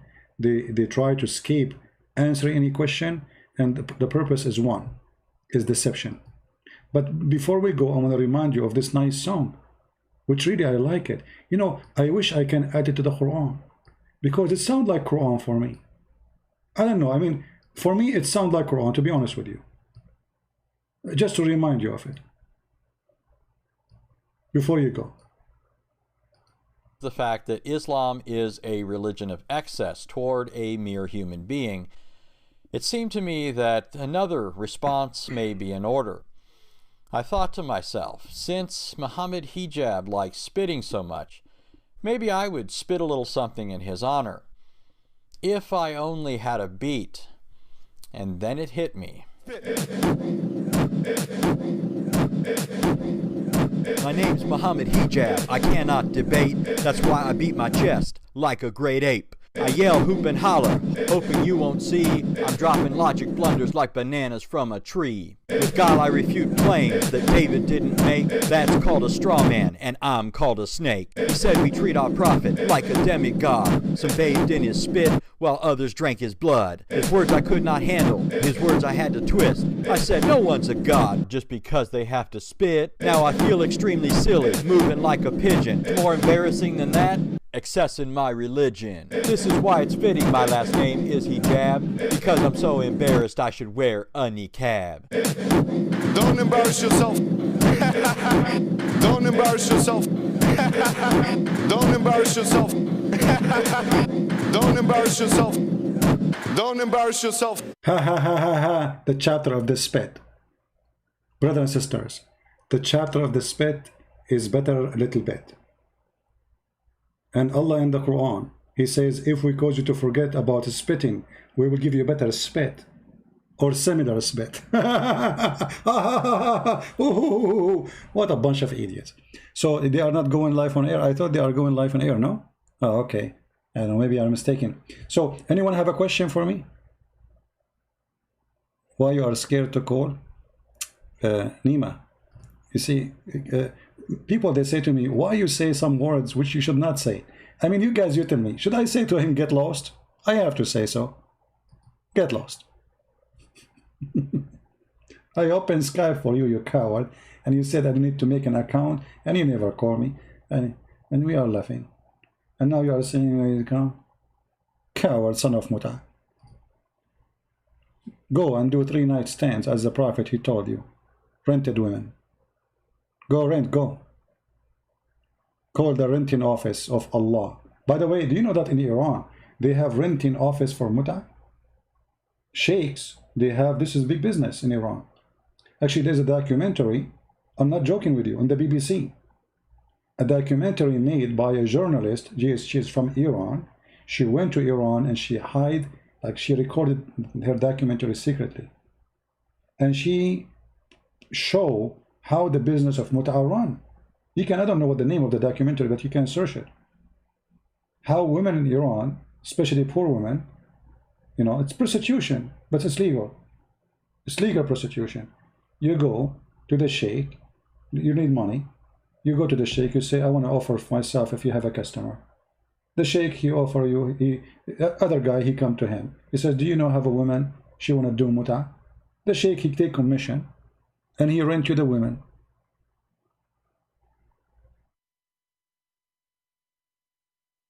And if you don't believe me, search it in BBC documentary.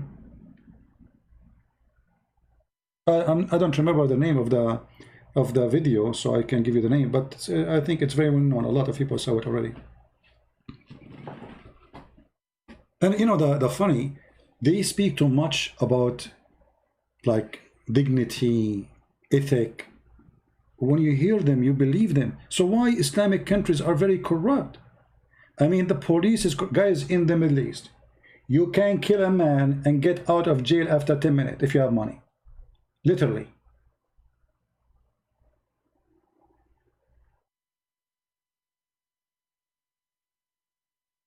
Right?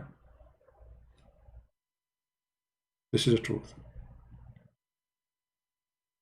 Something about the naked king. What is that a story? Well, if you have my book, you can read about the naked king. But you know, when Yasser Qadri, he said about the naked king, he surprised me, by the way, by saying that, because the naked king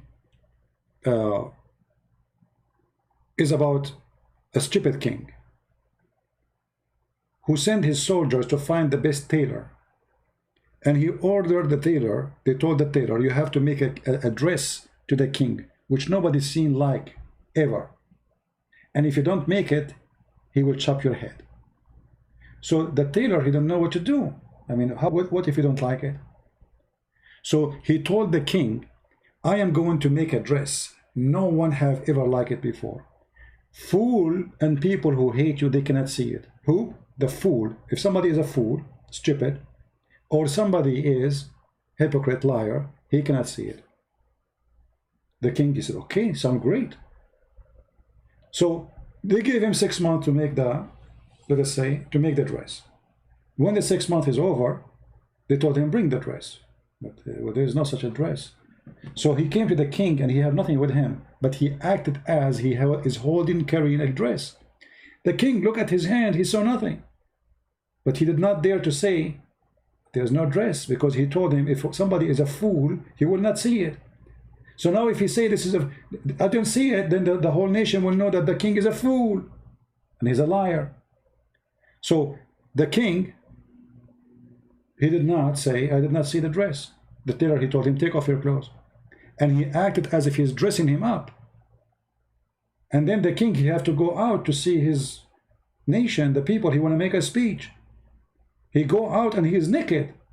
And the whole people, they knew that this dress is special. If you are a person who is a hypocrite, you hate the king, or you are a liar, or you are a fool, you will not see it. And because of that, nobody dared to say the king is naked. He's naked, he's wearing nothing. But there was a kid who was on, you know, he's a kid. He said, the king is naked, the king is naked.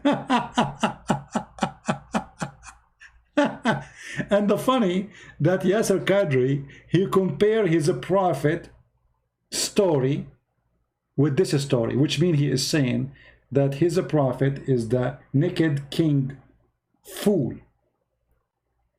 And he is the kid who is willing to say, the king is naked. I mean, I don't know what moment in the video he said that, but I could not really believe it that he said this. It's very embarrassing. I don't know if the Muslims notice how he compared his God Muhammad. Where is the video? Let's see if here, I think in this part here. On Yasser Qadri's channel, what good would removing part of it from yours be?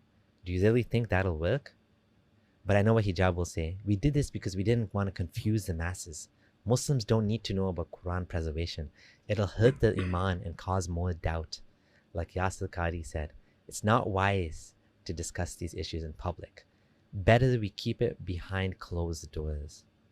There was even a bigger bombshell that came later. And by the way, this is now a well-known open secret amongst many Muslim graduate students and academics around the world. And this is well known. Traditional understandings of ahruf and qira'at cannot answer some of these pressing questions that are now being poked by our people outside of, by our academics, not our, by their academics outside of the faith tradition. You see, in a Muslim environment, there's always some respect that we have for the Quran. We should. In a Muslim environment, we'll press a little bit and then we'll say, okay, khalas, sami'na wa ata'na. That's great, alhamdulillah. When you go to academia, they don't have that red line. And they're going to just, you know, the famous story of the emperor with no clothes. They're going to just point out, no, that doesn't make any sense. Well, that's not true, and this and that. Did you see it? Did you hear it? Did you hear what he said? Did you hear what he said? He mentioned the king with no clothes. They don't have that red line. And they're going to just, you know, the famous story of the emperor with no clothes. They're going to just point out, no, that doesn't make any sense. See? Did you see what he said? I really could not believe it that he is quoting something written in my book about the naked emperor. calling his prophet the naked emperor, and those people, they have no red line. They will say he's naked. This is what he said.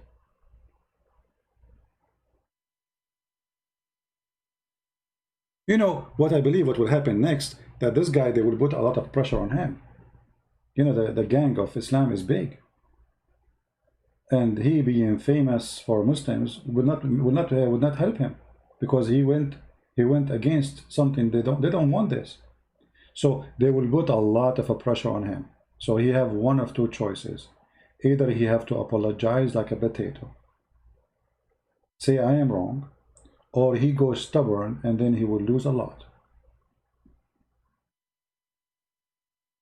Either they have to make a secret meeting, Mimi, the kid who Yasser told him to be a student for him, and others, and say, okay, you know what, we made a lot of poo-poo.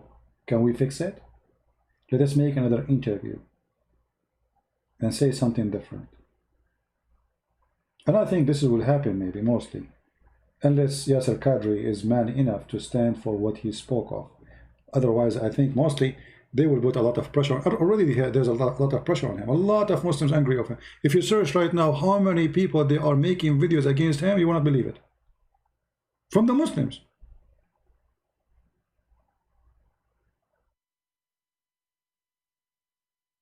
Why?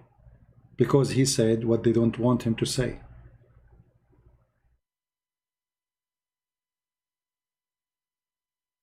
And actually, he in the video, he mentioned that this was a linked email, you know, which means secret.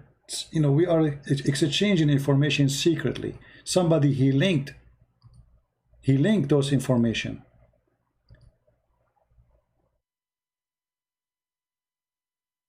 If we go here, let us see where he mentioned that.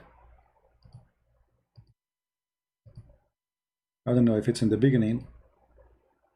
Obviously, and everything, all whatever broke loose.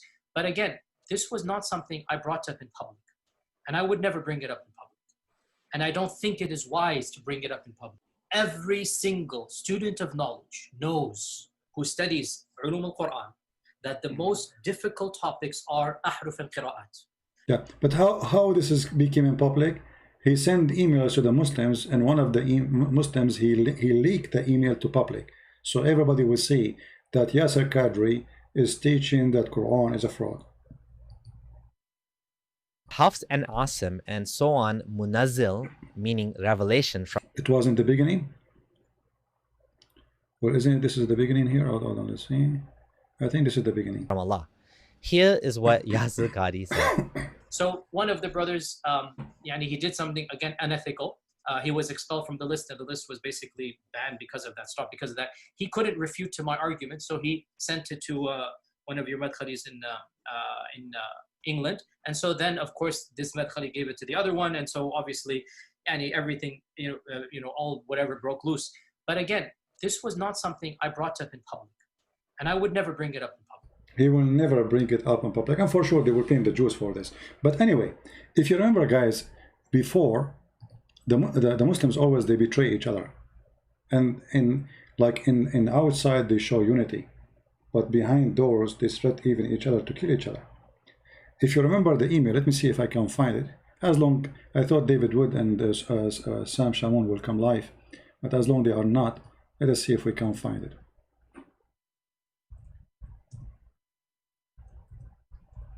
The idiot, they have Sam Shamoun in their mailing list.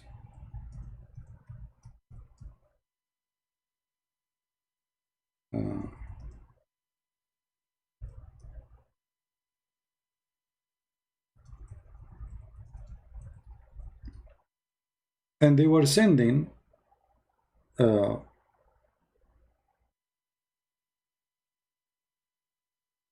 email to Sam Shamoun without noticing.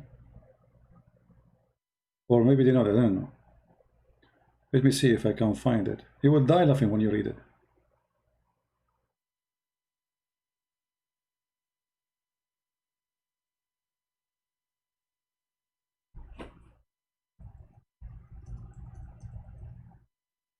They were talking about how Sam Shamoun, he humiliated he humiliated Nader Ahmad, how Nader Ahmad get spanked by me.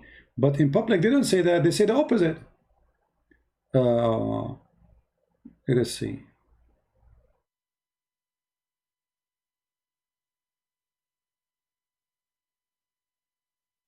I'm trying to find it.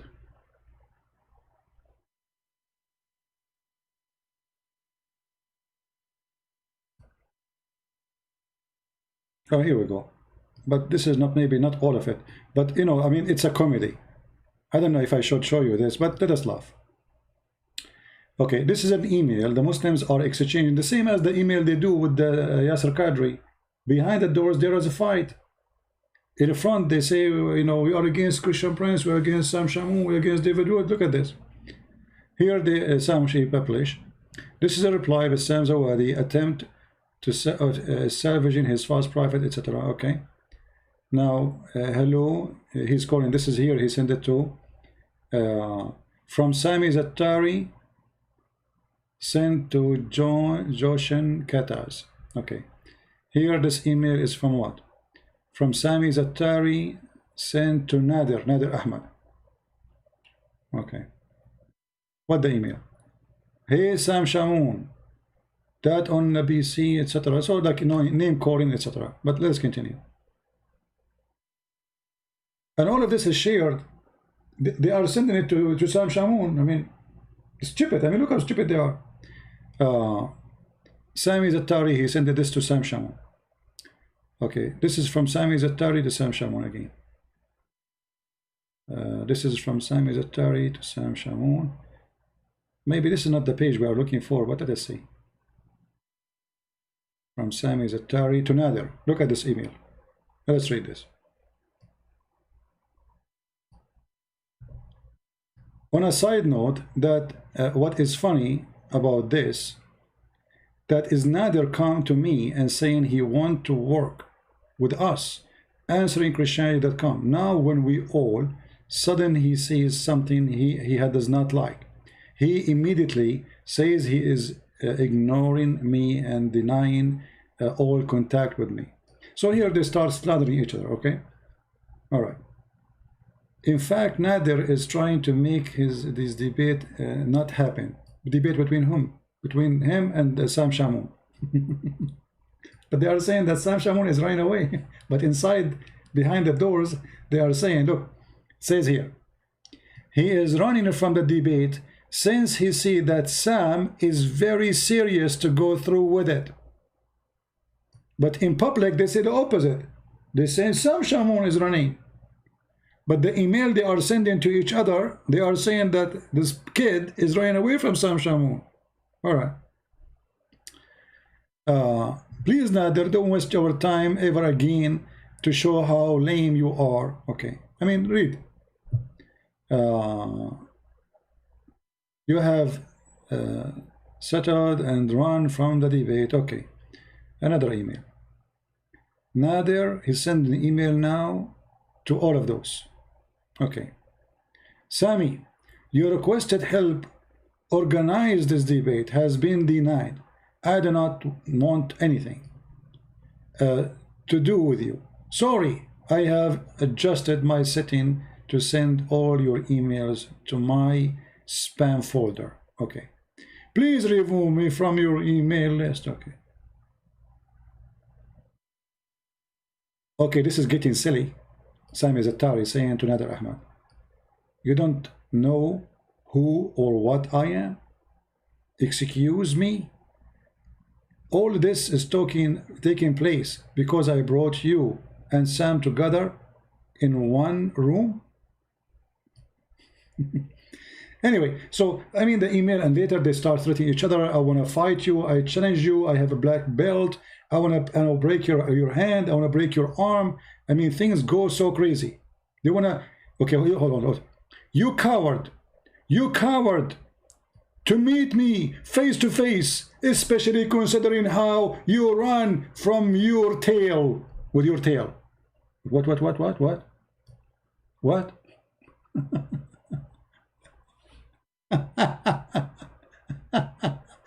And okay, and then let us see. I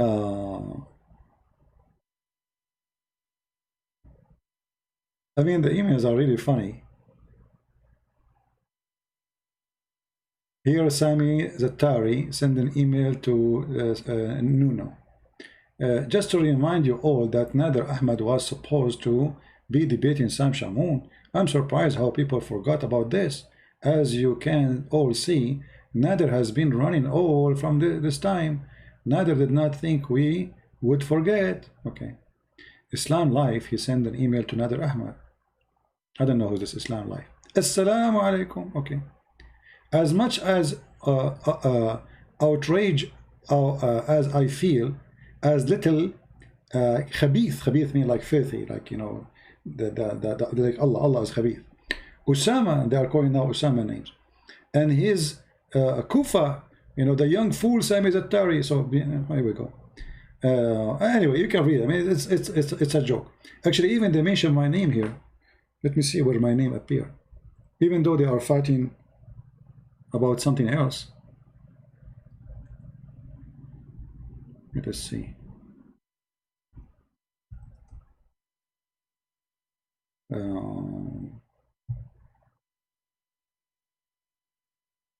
Here we go.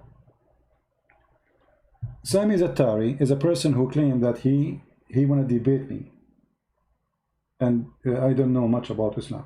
Look what in their email they say.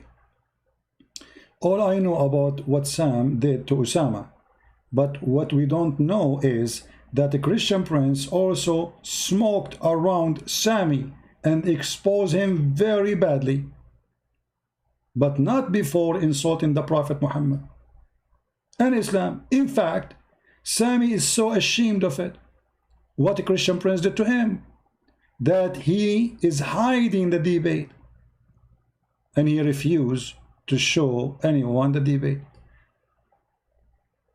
Do you see? This is in their emails. In their emails, they spank each other. Oh, Christian prince, he spanked you. He left his 5 fingers mark in your bum. Do you remember when Sam Shamoun, he made a joke of you? Do you remember when... this is what they talk about. Look, this is their email.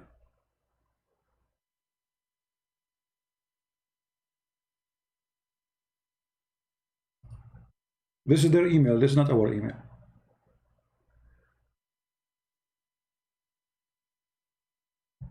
But in public, Sam Shamoun, he does not know anything about Islam. They are ignorant, you know. There's a Christian prince. Anyone can debate Christian prince. Look at this. This is, again, they are mentioning my name. To talk honestly here, our list of losers. Nader lost his debate with Sam Shamoun, and the debate should be removed from his side. Nader debate with the Christian prince should be removed, not because Nader admitted animal sex, but since he cannot refute CP claim. Look, the Muslims, they are saying it's okay the Prophet have animals, sex with animals. I mean, look at this email. They are not upset because Nader agree that his Prophet have sex with the goat. They are upset that he could not refute me. I mean, do you see the stupidity? Look, read carefully. Nader debate with the Christian prince should be removed, not cause Nader admitted animal sex. The debate was about what? We were talking about his Prophet having sex with a goat, not just animal sex.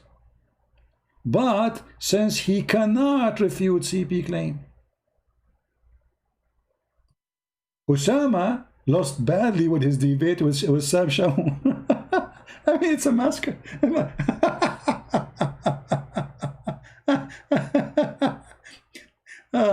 And look here, Sami Zattari is answering. Very stupid indeed. He claimed Christian prince humiliated me. That's why all Muslims in the room were laughing at CP and running away from the debate. Really? Do you remember, guys, the guy who I told you, I told him to read, to show me a proof that your Prophet is against gays? Do you remember? That is the kid. So the stupid, he went and he quote the hadith which I want. But if I showed him the hadith, he will refuse it. He will say this is da'if. So I asked him, are you sure this hadith before you read it? No, no, before you read it, please. Are you sure this is sahih? He said, yes, it's sahih. Are you sure? It's sahih. And then when he arrived where it says that the Prophet, he have a gay in his house, he fly. So anyway, this is what happened behind doors when Muslims, they have a private conversation. You've been busted by a Christian prince. You've been humiliated by Sam Shamoun. But in public, they are victorious. Right?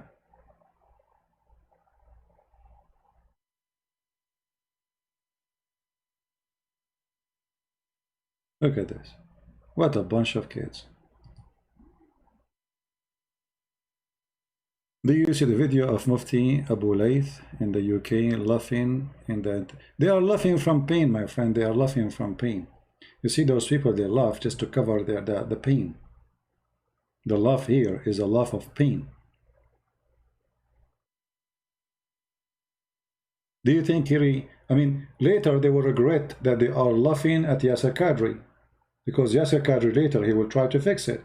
And then all those videos, they will take it down. They will try to hide it. See, all those they are attacking now Yasser Qadri, later they will try to hide it. They will be ashamed of what they did. But this is how the Muslims are. This is how they are.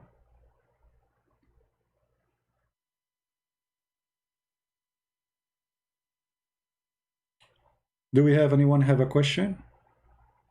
Again, stupidity is amazing. Exactly. But you know what? I like this song, and honestly, like I think I am from now on attached to Arabic music. I mean, this Anthony is really good. I don't know that he is good in Arabic music like Prophet Muhammad.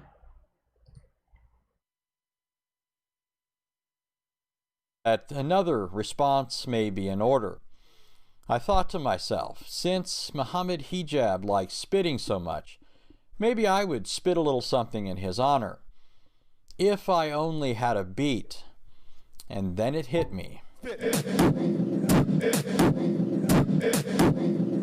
My name's Muhammad Hijab. I cannot debate. That's why I beat my chest like a great ape. I yell, hoop and holler, hoping you won't see. I'm dropping logic blunders like bananas from a tree. With God I refute claims that David didn't make. That's called a straw man, and I'm called a snake. He said we treat our prophet like a demigod. Some bathed in his spit, while others drank his blood. His words I could not handle, his words I had to twist. I said no one's a god just because they have to spit. Now I feel extremely silly, moving like a pigeon. More embarrassing than that? Excess in my religion. This is why it's fitting my last name is Hijab, because I'm so embarrassed I should wear a niqab. Don't embarrass yourself. Don't embarrass yourself. Don't embarrass yourself. Don't embarrass yourself. Don't embarrass yourself. I mean, the name of the chapter of the spitting. Just add it in your book. Don't embarrass yourself. What an embarrassing religion. Do we have any Muslim want to say anything? Any Muslim want to say anything? Anyone?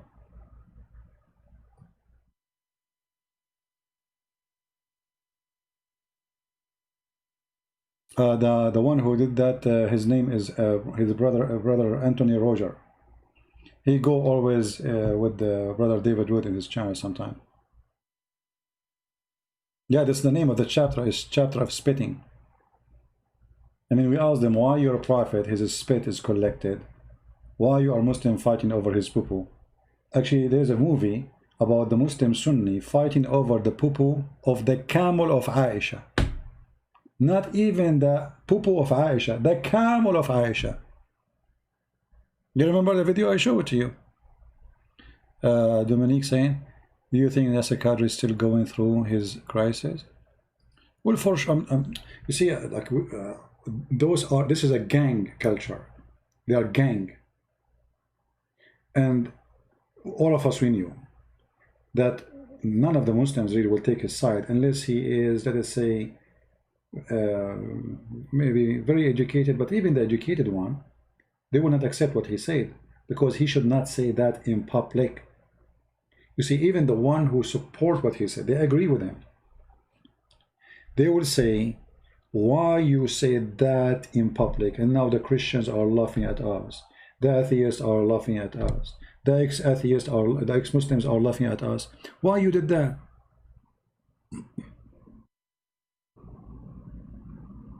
So even the one who understands very well his point of view, that yes, the Quran is not really preserved, it's a stupid book. Even though in the video he says, by the way, no, we Muslims, we accept the Quran is from Allah. But when the guy asked him, when the video editor, previously named Mimi Hijab, he asked him, if we give you a blank mushaf, which means a book, are you going to write the same Quran or not? He said he could not answer.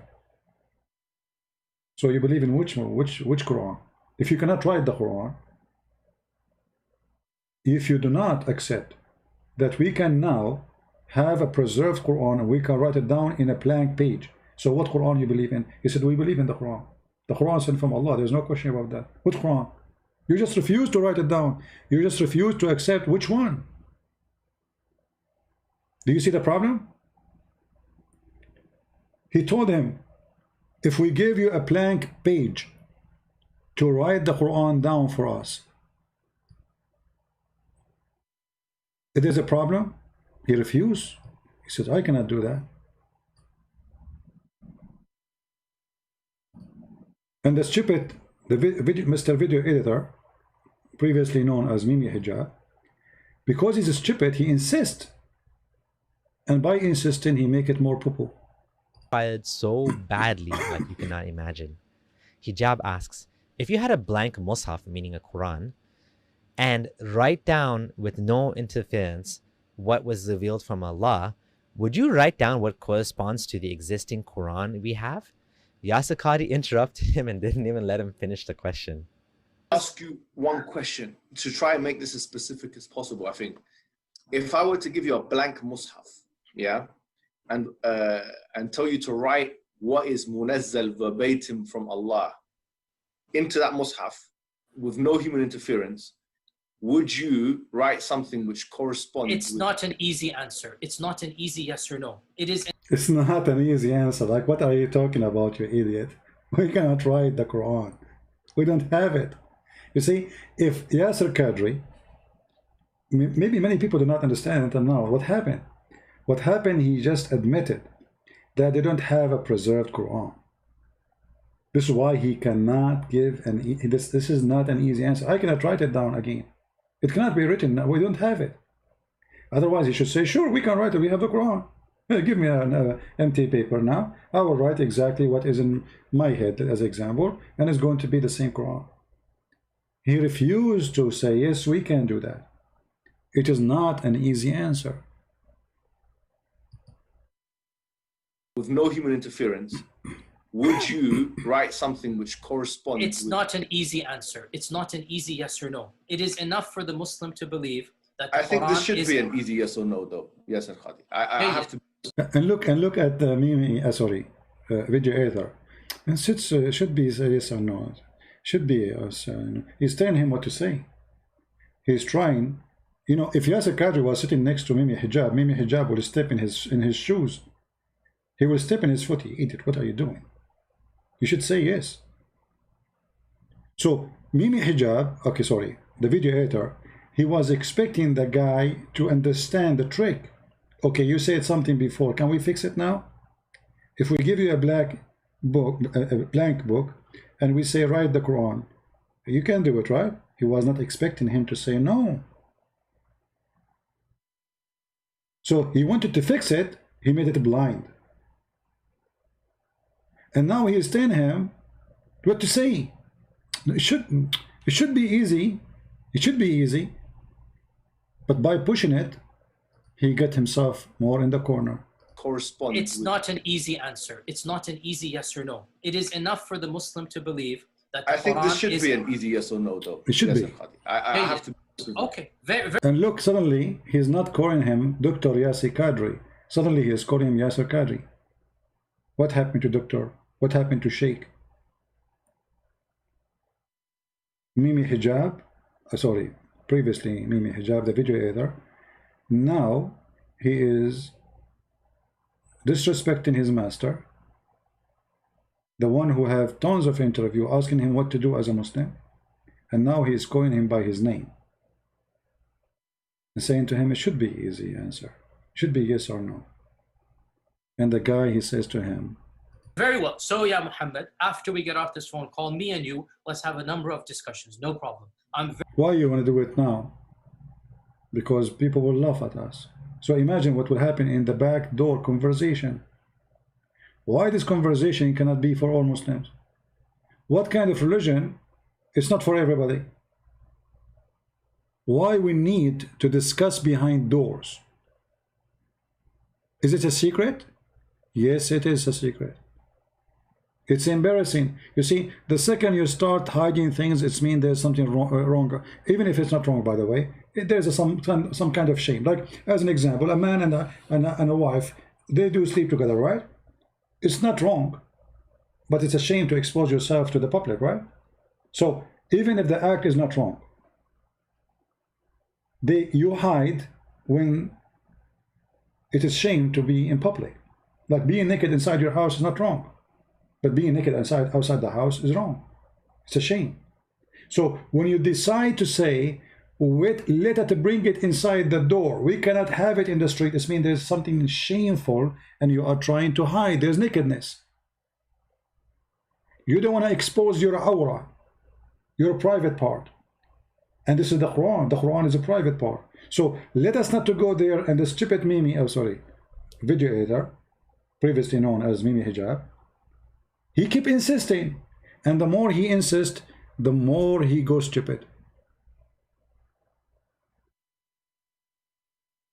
Yasser admitted that the word of the Quran is created. No, all the Muslims agree in that. You know, if you are a Muslim, you agree that Quran is created, they will kill you. One of the caliphate, he slaughtered a man in the Eid, in the holiday, in the mosque, like a sheep. Why? Because he is a sheikh. Because he said the Quran is created. So until now, all Muslims agree that if somebody says the Quran is created, he should be killed. It's like saying Muhammad is the Prophet. This is how big it is. So for sure you have to admit, no, this is not the question. All of them, they agree. And here you find another stupid thing. So how the Quran is created, yet it's from Allah. So how you say it's from Allah is if it's not created by Allah. I mean, how this is work? If you come to me and you say this table is from China, but it's not made in China, okay, is it imported? No, it's not created. Okay, so China did not create this table. Where this table is coming from? This is why he says there's holes. This all is holes. How in the world you come with such? I mean, this religion is the most stupid religion.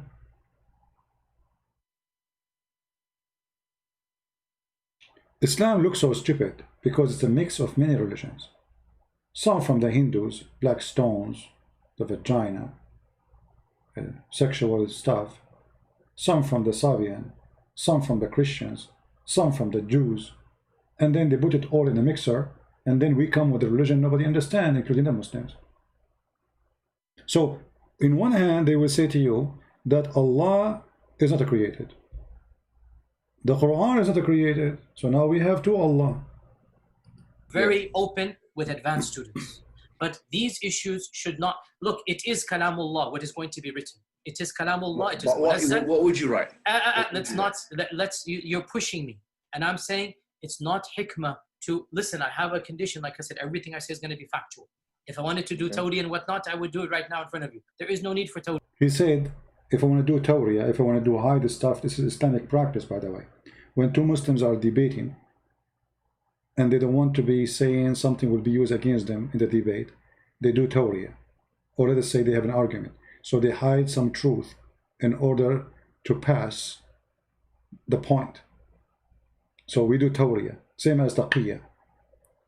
We hide it. This was tawriyah, you know, put it in the back.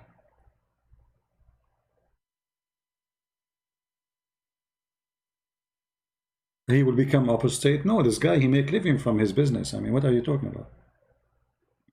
This guy, without being a Muslim, what he will be? The Quran is the uncreated speech of Allah. The Quran is preserved. So hold on. You see, guys, it is any created speech. Okay, how it is a speech and it's not a created? I mean, what kind of philosophy this philosophy is? So Allah, he speak the Quran, but he have nothing to do with the Quran. Because when you say this Quran is not created by Allah, but Allah speak it, that means he is reading someone else's words. And the question now will be, is the Quran exist by itself? Which means regardless if there's Allah or not, Quran is there. See the stupidity? Guys, give me a second, just I want to get some water. My throat is dry because I was doing Arabic music, as you know.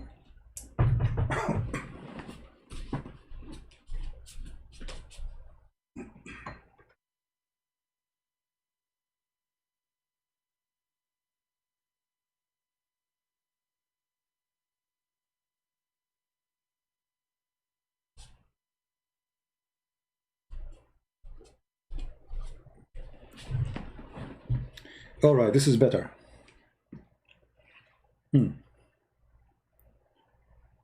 Yeah, always I do rap music. Are you kidding me? I make Quran too.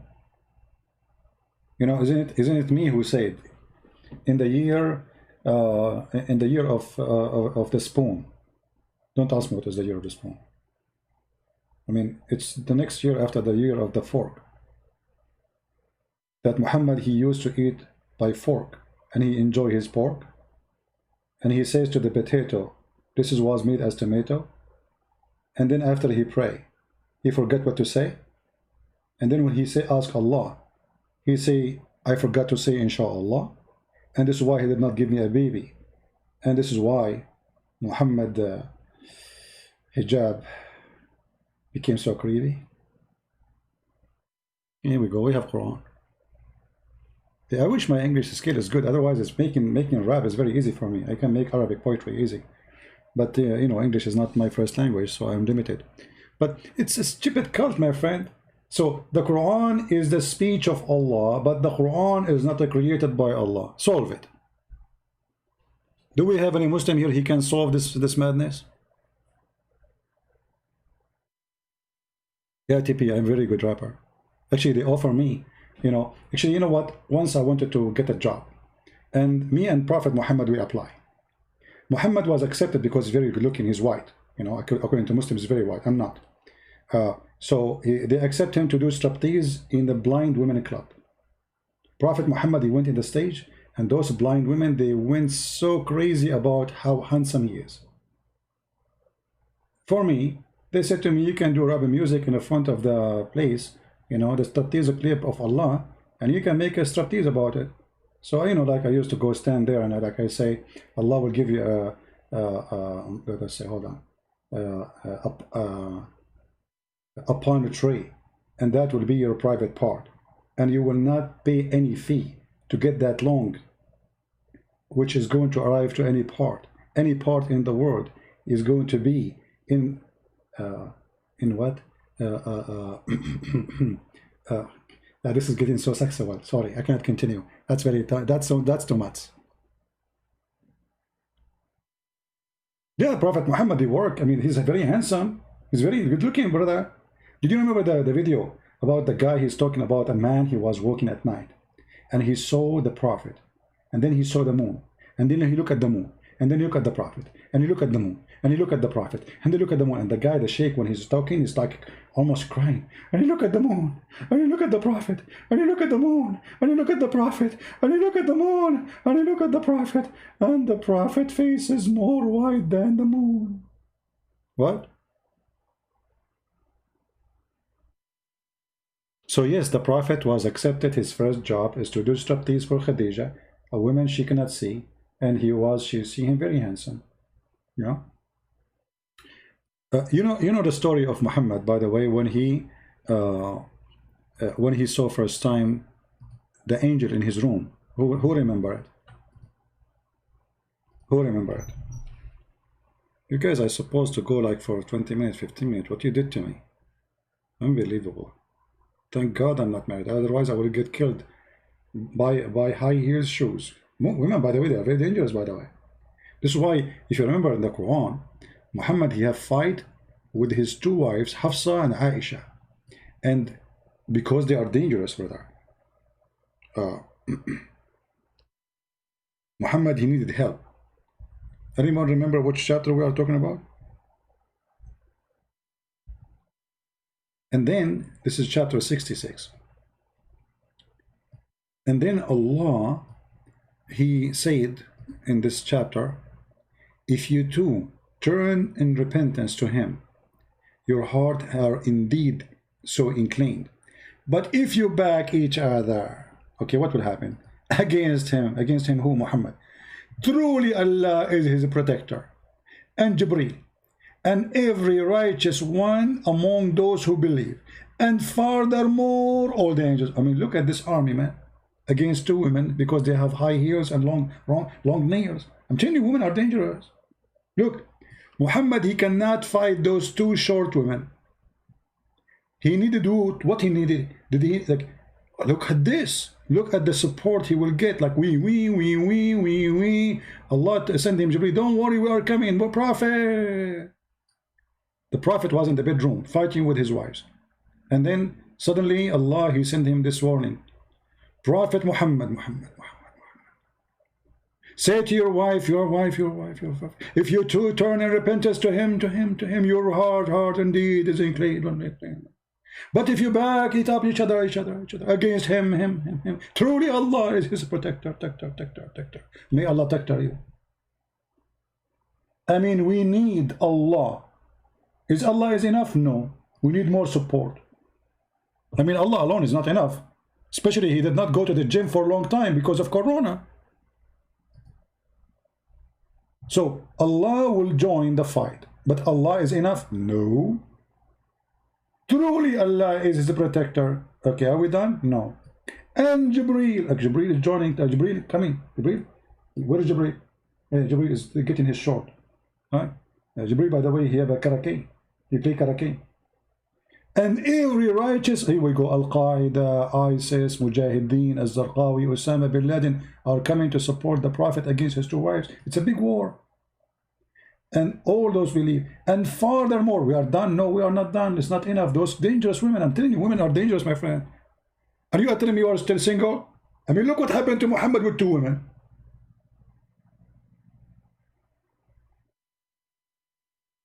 I mean, this, and the funny, the Muslims, they say that George Bernard Shaw said in one of his books that if the Prophet was exist today, he can solve all the problem in the morning while he is drinking his coffee. Where we can find that in the books of Bernard Shaw?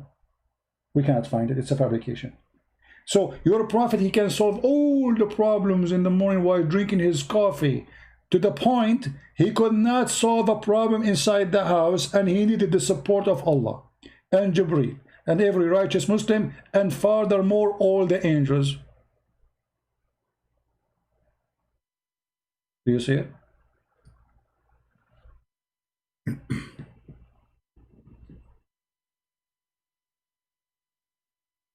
If you are single, still single, man, take my advice. Look what happened to Muhammad. The guy went crazy.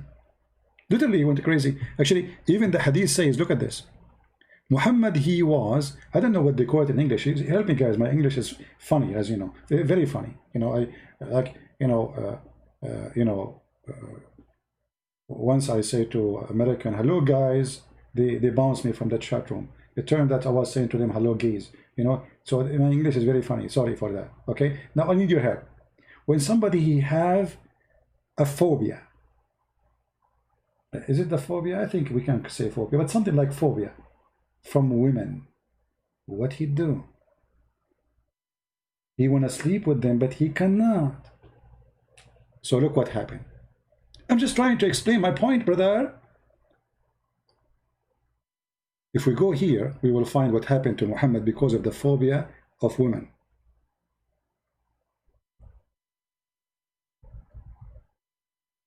And you know, if you are a doctor or something, correct me, please. Please, not please. It says here, the Prophet continued for such a period of time, imagining that he had sexual intercourse with his wives. But in fact, he did not. Muhammad, he had phobia from his wives. Because we don't know what they used to do to him in the bed. I mean, obviously, those women are crazy, man. This guy is a victim.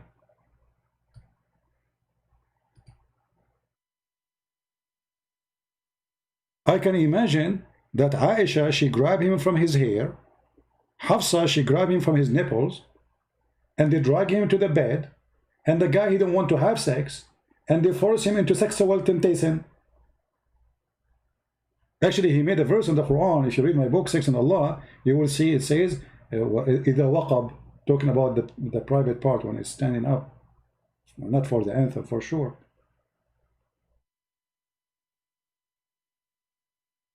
بدك ضلك عزابي تتخلص من عذابي. Amelia, she is singing for me in Arabic. I will tell your mom about what you said.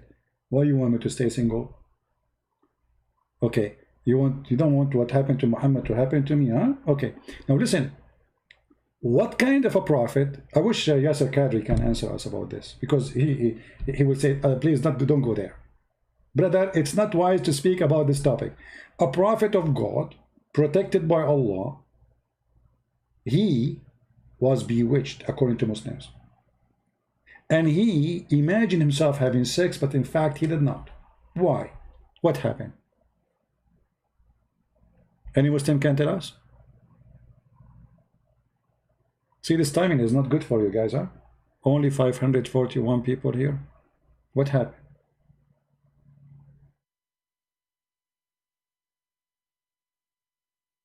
Well, next time before we start live, in this time, because obviously this time is not good for many, I'm going to do promotion. I will offer one flight ticket, one-way ticket, vacation to Afghanistan. And you will see how many people will be here, especially Muslims. Any Muslim can tell us what's happening here? If the Prophet, even his sex was an illusion, so how we can trust him that he was seeing angels? This guy, he was having sex with who when he imagined himself having sex? Because he was having sex, but with who? Because this is not about him sleeping, by the way, because you might think says imagining, so you think he was sleeping. This is not about sleeping time.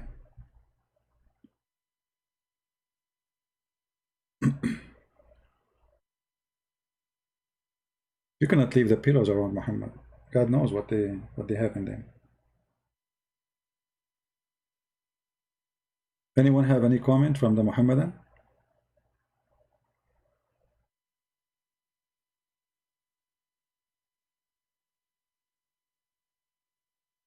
How many of you did download the videos previous to this? I'm going to delete it right away. So if you did not delete it, did not download it, please take it, download it and post it in your channel.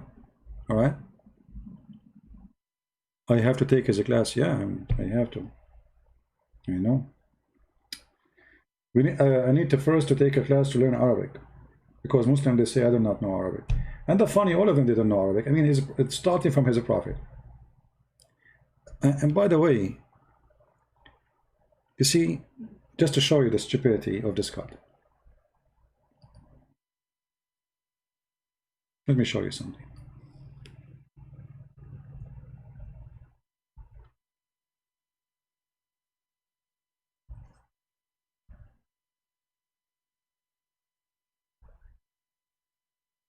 Chapter 2, verse number 78, it says that those who do not know the book are illiterate. Does it say that? Take a note. Chapter 2, verse number 78 says, the Quran says, those who do not know the book, book of what? Book of God, which means they are pagan. They are illiterate. So the word ummi in Arabic is about those who they are pagan. And Muhammad in the Quran described as ummi. What ummi mean? The book in front, the Quran in front of you. They know not the book. That's what ummi mean. if you change the translation, if you don't like this translation, which is funny, by the way, translation is not good, but you can change it. Maybe we can make it more clear. Because speaking about illiterate. So the illiterate people who know not the book. So who is the illiterate in Islam? Is the one who do not know the book. And the funny, the Quran calls us people of the book. Did you notice? So how the Muslims are asking us to go and learn, and their book, stupid book, calling us people of the book, while they are called ummiyin, which mean ignorant, illiterate. They do not know the book. Until now, the Muslim, they call us the people of the book. In chapter 3, verse number 20, and here you will see the stupidity of those who try to explain Islam and say to you, Muhammad do not know how to read. The Quran never spoke about Muhammad do not know how to read. The Quran speaks about Muhammad being pagan. He is illiterate about the book. He do not know the book. Read carefully. So if they dispute with thee, say, I have surrendered my will to Allah. This is what Islam means, surrender, not submission. And whoever follow me, and say those who have been given the book. Have you surrendered?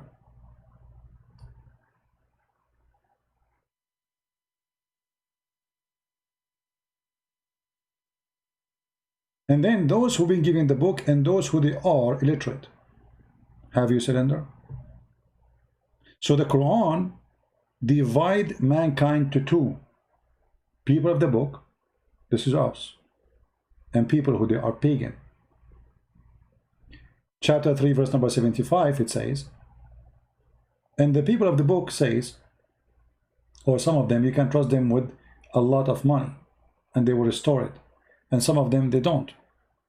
And then he says, some of them, they say, there are no way over us as the common people.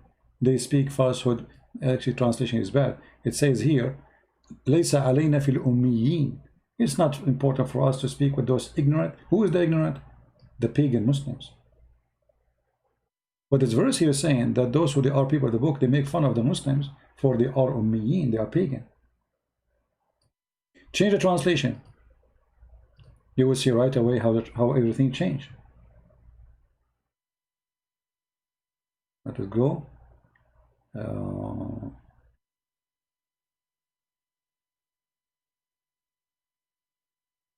You see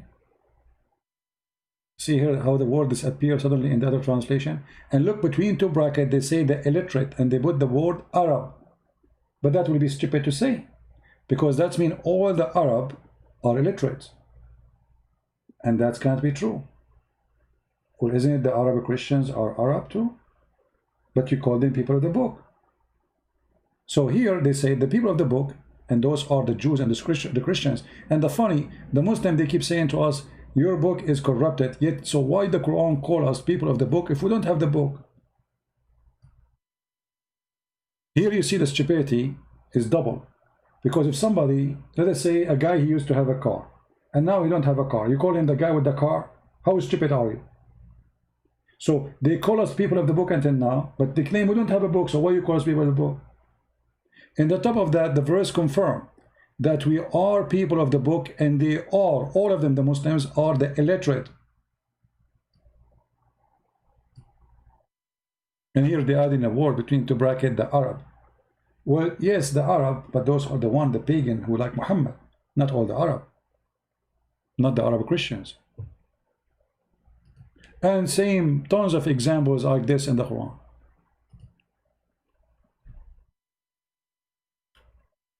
Do we have any Muslim have any comment? Any Muhammadan?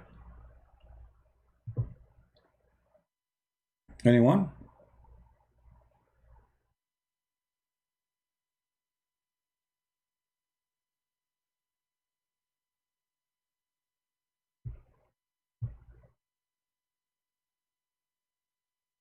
Any Muhammadan?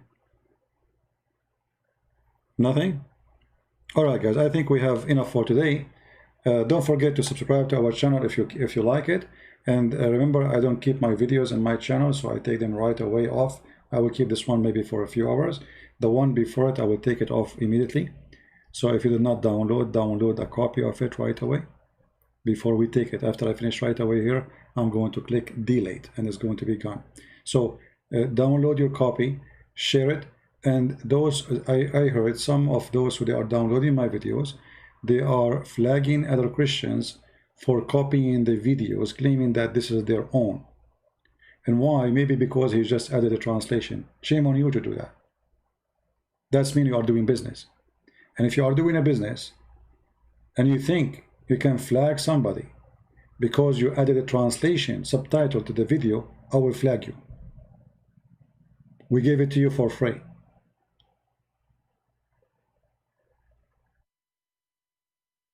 And what we do here is for free. If you are willing voluntarily to add subtitle to a video, then every Christian should have the right to download that video if you claim to be Christian. Otherwise, obviously, you are making a business. So if anyone, he claimed to be Christian, he have a Christian YouTube, you download his video, which is my video. I don't care about other videos because that's not my business. And he flag you for copyright. Take a screenshot, send it to me, and I will flag his videos and I will warn everybody about this channel. We don't want hypocrites here. Either you are Christian or you are not. If you are a Christian, you should not mind people copying the video and spread it all over. But if you are here to do business, maybe to get some click, to get some advertising, that is a different story. Like Muhammad Mimi Hijab. All right? So, I want to say thank you for being here. I pray that the Lord will give you good health, all of you. And I pray that the Muslim, they will see the truth and the truth will set them free. We are not against the Muslims. We are against Islam. We are against liars who they are deceiving Muslims, making them believe that they have religion. You don't have religion. You have nothing. Islam is a collection of cults. One from the east, one from the... Actually, even your God, he thinks there's two east and two west. Have you ever heard of a God? He says he is the Lord of the two east and the Lord of the two west. Why? Because Muhammad, he saw that there is the sun set in two different locations, one in the winter and one in the summer. So he thought there's two lords, two east and two west. How that can be? For this is a silly, uneducated man, claiming something he don't have.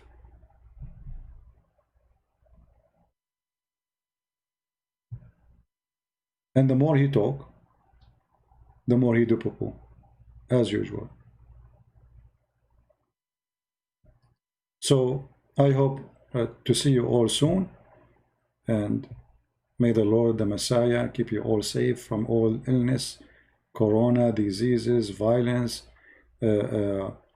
finance problems. May the Lord, take care of us. And remember always, don't depend on yourself. Those who depend on themselves, they are lonely. You work. The Lord, he says, go work. The Lord, he says, do, and I will do with you. Work, and I will work with you. But don't be alone. This is the difference between a believer and disbeliever. A believer, he is not alone, and will never be. Even when you are dying, you are not alone. And that alone will give you an amazing comfort in your heart, in your mind. All of us, we have a stress. Don't think that somebody in this earth don't have a stress. Don't think if you are poor, that's mean the rich, he have no stress and you don't. You do. The stress is a change, or changing depending on who you are, where are you. A human being always is not satisfied. God, he put him in heaven, he is not satisfied. He gave him literally heaven.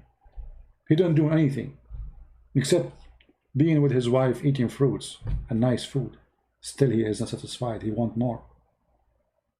So what happened to us every day, it's what happened to Adam every day. Adam in heaven was stressed. He wants more. Unhappy. Don't be Adam. the unhappy person who was in heaven. For God, he gave you a lot of a blessing in your life. Today, as we speak, you will find out how many blessings you have around you. If you are poor and you have a child, that's amazing, beautiful. It's a gift from God. If you have a roof in the top of you, that is a blessing from God. There's people, they are sleeping in the street, literally. If you have a piece of bread in your table, that is a blessing from the Lord. There's people, they dream to have it. If you are free, that is amazing blessing from the Lord. There's a lot of people, they are sex slaves. How disgusting. So my friend, rejoice and appreciate. For those who don't appreciate, what they have will be taken from them. And what you have is priceless, even though maybe you don't see it. A tooth in your mouth is priceless. You will not see how priceless it is until you have pain, or until you lose it and then you speak like Muhammad without teeth. The eyes you have is priceless. You will not know how priceless it is until you become blind, and there's many are blind. So let us appreciate and learn appreciation, for this is the key of happiness. We appreciate the Lord and we say to the Lord, thank you. I appreciate you, and I appreciate you bringing all those people to me, to listen to me. I appreciate every single one who I was helping, because by helping him, I'm helping myself. For the Lord, he said, from their fruits you shall know them. So our fruits is our identity, not our names. This is how the Lord will recognize you. And the first fruit you should always have with you is appreciation. A person don't appreciate, he don't deserve to be with the Lord. For he appreciate not what the Lord gave him. Even if you are sick, you appreciate. And time will tell you what we are talking about. Happiness is between your hands. But sadly, we don't want it. We regret it. We don't appreciate it because we want just more, and more never stop. The one who have a donkey, he want a horse, and the one who have a horse, he want a car, and the one who have a car, he want to have a limousine, and the one who have a limousine, he want to have an airplane, and the one who have an airplane, he want to go to the space. And then after you go to the space, where you want to go? You want to go more. That is the nature of the human being. Don't be that person, for you will be unhappy all your life. You will be jealous from people who they have more than you have. Unhappy again. A person who appreciate, he have a treasure nobody have. For he is happy with what he have. Appreciate having a husband, he love you. Appreciate a wife, she take all the stupid things you do.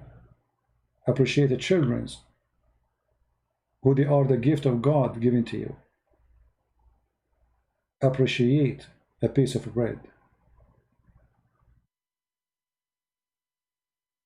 For not everybody have it.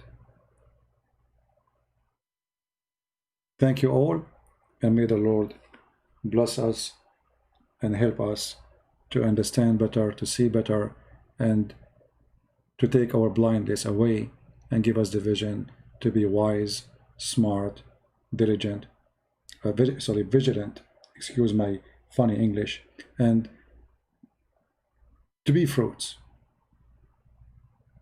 And the fruits should be delicious. And this is who we are. Thank you. God bless you.